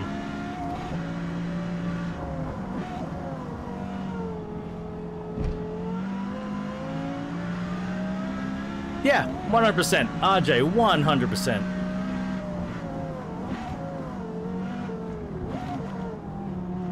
And it's not like it can't be tweaked. If somebody points out, hey, you know what? The Carrera GT is getting way too much horsepower out of the air filter, the race air filter swap. They can just change that variable.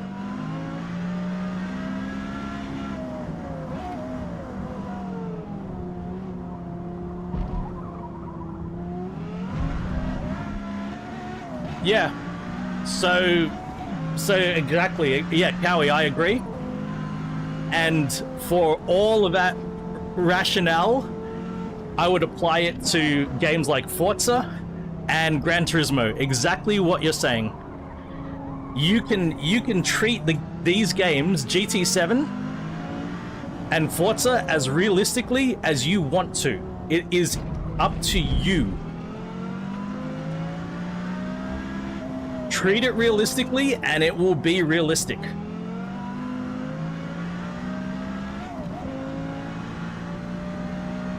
Just like Assetto Corsa.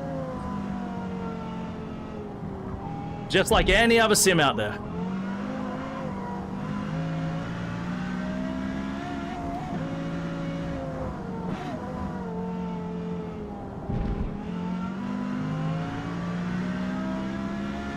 Okay, that's fine. And I'm not going to disagree with you. I'm not going to disagree with you.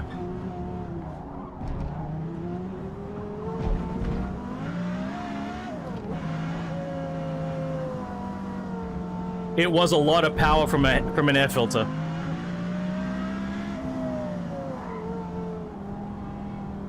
Then again, I've never modified a Carrera GT engine. So I'm talking in general knowledge, maybe specifically. I don't know.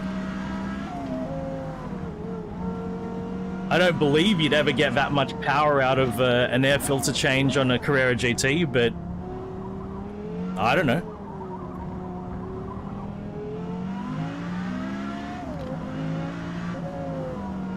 Oh, there's a lot of Teslas in the cities. Absolutely. There are a lot of Teslas. I do see a lot of Teslas.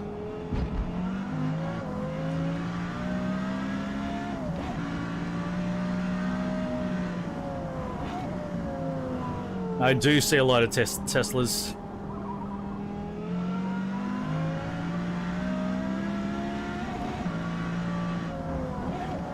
Cowie, I tell you what, here's a deal.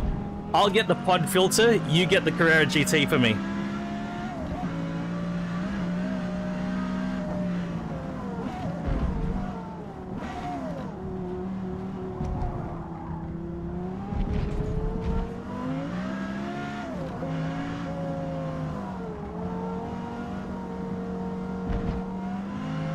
Teamwork. Split the workload 50-50.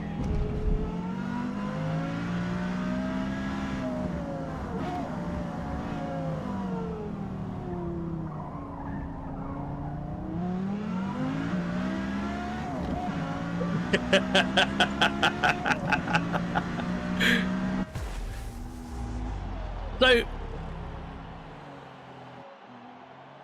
I love the way it drives, but with this setup, I think it's just not going to be competitive. It's 800 pp, pi. Sorry, we're not talking p.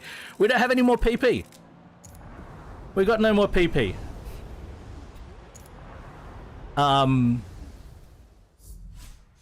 It's super fun to drive, but it hey,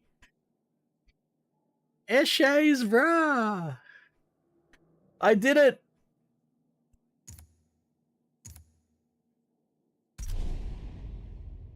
But it's not going to be competitive. So,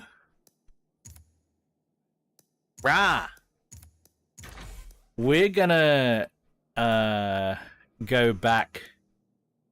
Oh, fuck. What's happened? Oh, displacement. We're gonna go back to the setup that I had previously to see if it is competitive. Wait, I was exactly on 800 pp. No, you know what, Eating Chicken? It was fucking fun, man. That was a really fun way to drive that car. Oh, what did I do? I was on 800 pp earlier. PI. Now I'm on 799. What other changes did I have?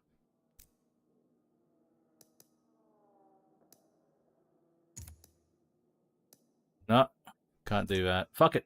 Let's just run like this. Let's just run with yeah.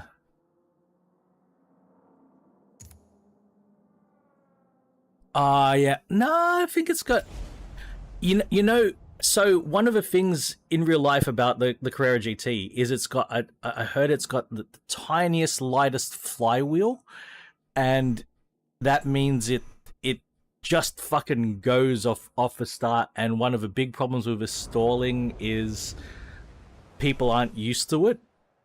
Oh, I can't remember exactly what was going on, but it had something to do with a flywheel. So essentially, you're not upgrading the flywheel because you think about it.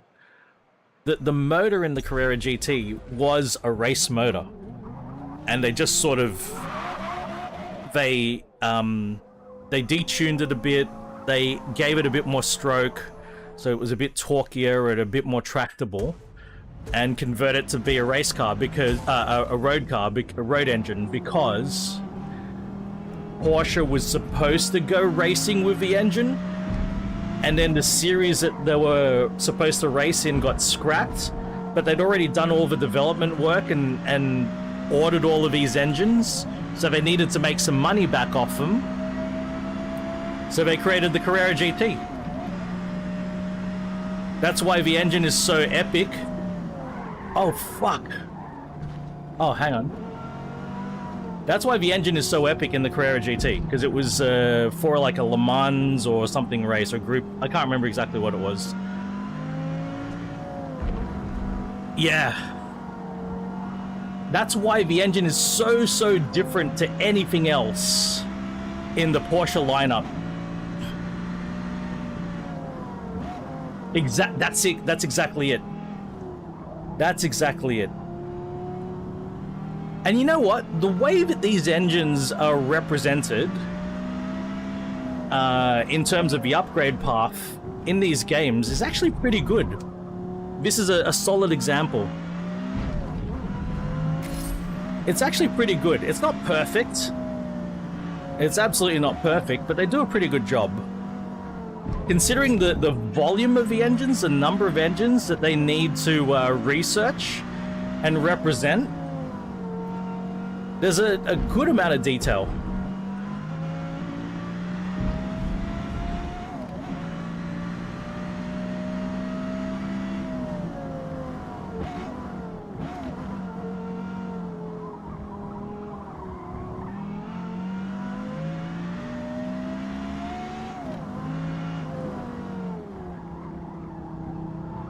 It's 9 a.m. This might have to be the last race. I might not be able to finish this series this stream. Maybe next stream.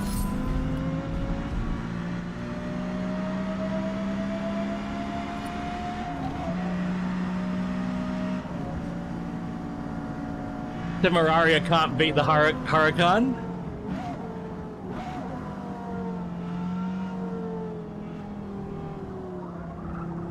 Was it about the performance of a Temerario? I'm sure that the engine sound. Yes, of course. Well, you know what? Eating chicken. Have a good night, man. I know it's late. You know what? It's gonna rev to 11,000 RPM. So don't write it off just yet.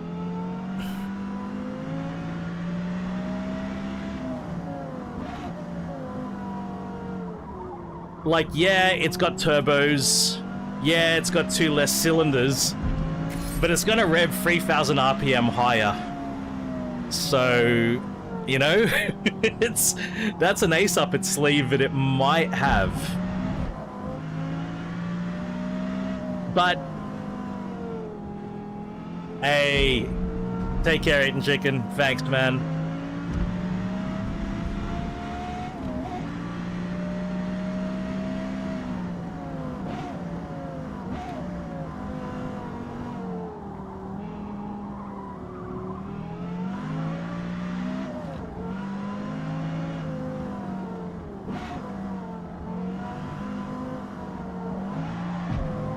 Oh, fuck.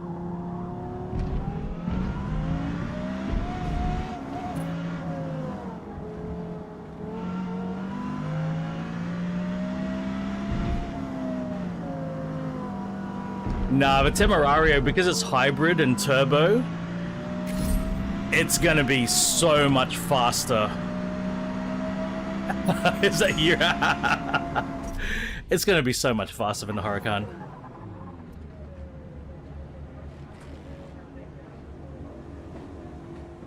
Did I write it? Oh, mate. RJ, if only I could get paid to write stuff like that, man. I'd love it.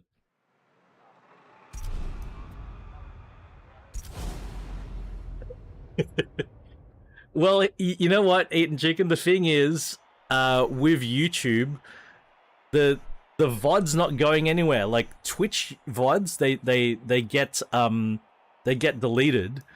YouTube VODs don't. So you know, there's no danger of that disappearing.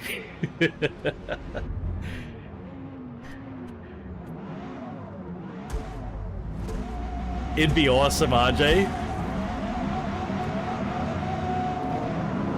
All right, let's see if the tires... It stays forever, exactly. Let's see if the tires make a difference. Same performance index, but this time it's all about the grip rather than...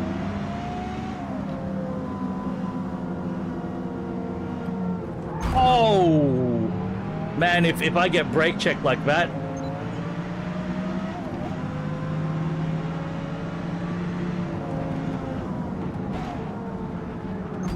Yeah.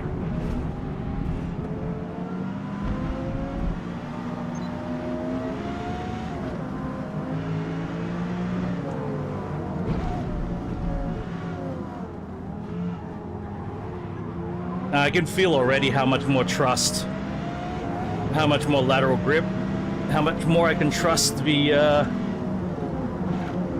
tires. Oh man.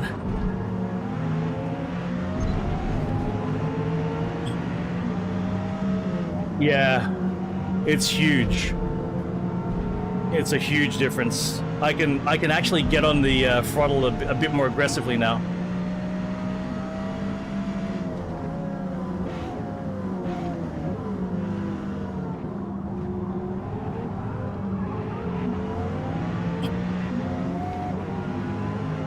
A short shift through there. Oh man.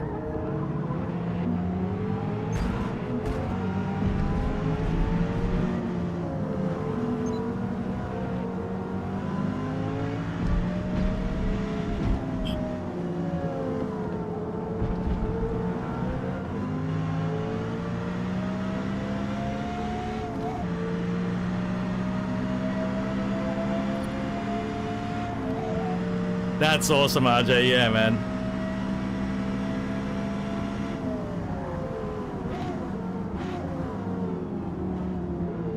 I'm already in 8th place. And climbing.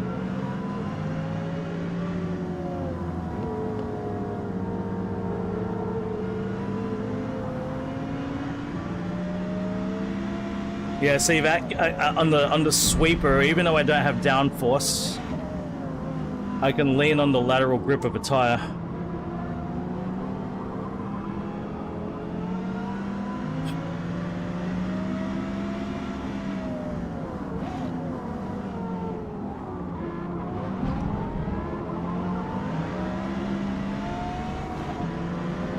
When the tail broke out just then, nowhere near as dramatic as on the semi-slicks.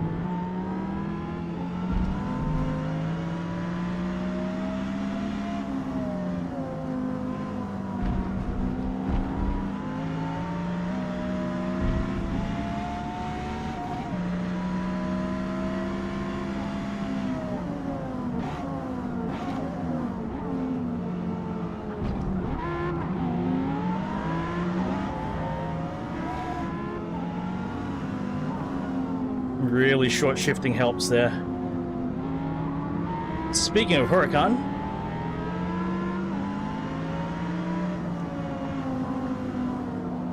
ooh, close.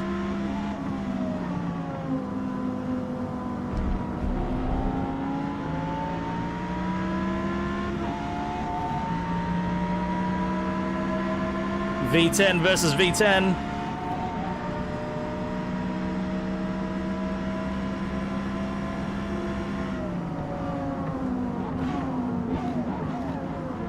That Huracan kept with me. Oh, in terms of power, I think that Huracan kept with me. He's got a bit more power than standard. But yeah, I've got the grip. See that?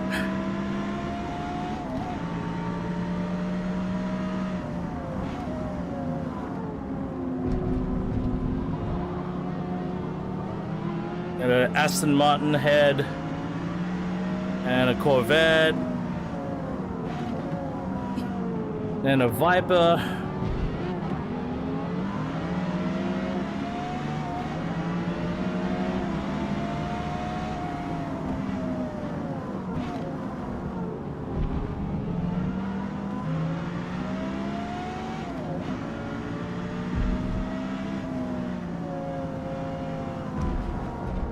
Oh, okay.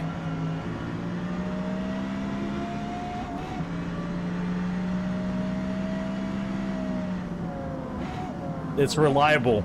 The grip is reliable.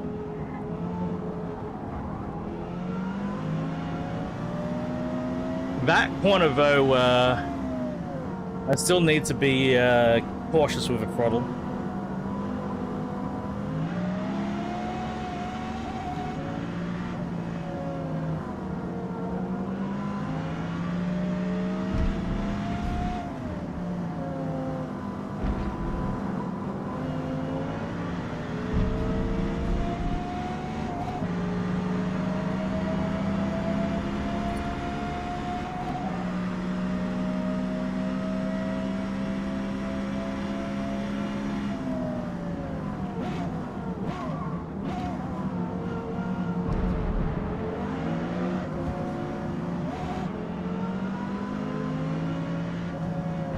We got two Vipers. So we got the V10s in front of us. The only thing we missed, we missed LFA and we missed BMW M5. And I guess we could say we missed the Audi RS6, even though that's more of a variant of the Audi Lamborghini engine. But, you know, twin turbo and all of that.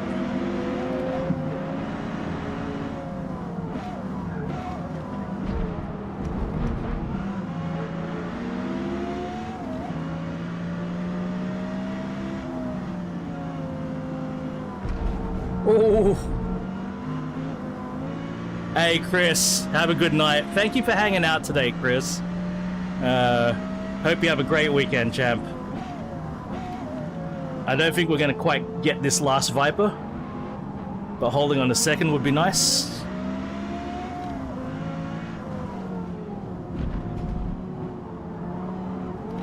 I appreciate you, Chris.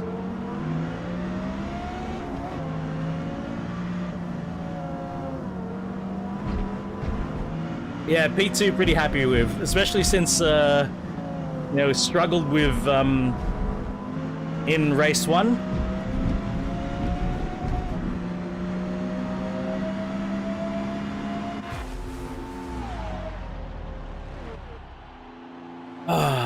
I think it's perfect timing. Thank you, Rob. I think it's perfect timing. Probably need to get out of here at 9:45, so wake up the missus and start getting ready to run out of a house. Got a day of running around the shops today. Rob, do you know what DFO is, Rob? Are you familiar with DFO? We're going to a factory outlet here, RJ, for shopping, and it's one of the worst traffic areas to park. Like, just to get into the car park is a nightmare, and then when you're in there, of course, it's the craziness of a factory outlet. You have got a name to see it, but it's all right. We do it to save money, you know, like so we get good bargains and the like. But it's going to be a bit hectic. Canberra Outlet, funny, it's called Cock. Canberra Outlet Center. Is that near the airport, Rob? Is that near the airport? Near Costco, and so after we go to the outlet center, we're going to Costco. I think I know where it is. We're then going to Costco, so it's going to be a hectic day.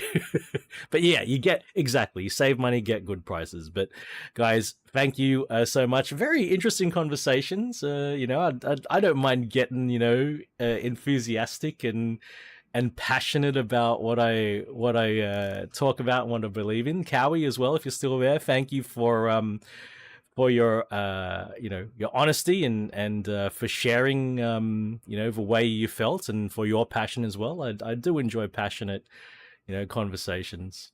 Yeah, exactly. Well, Rob, before the bypass, we had to go past the Costco all the time. Before the bypass is pretty new actually for me, even though it's a couple of years old now. But yes, folks, great time. I don't know if I'll have the energy to drive after shopping today. I might just come back and chill out. But I mean, if I do have energy after shopping, I might jump back on for more Forza. But otherwise, have a good weekend. And I'm back on Twitch next week at the regular time, and this stream will be on next week on YouTube.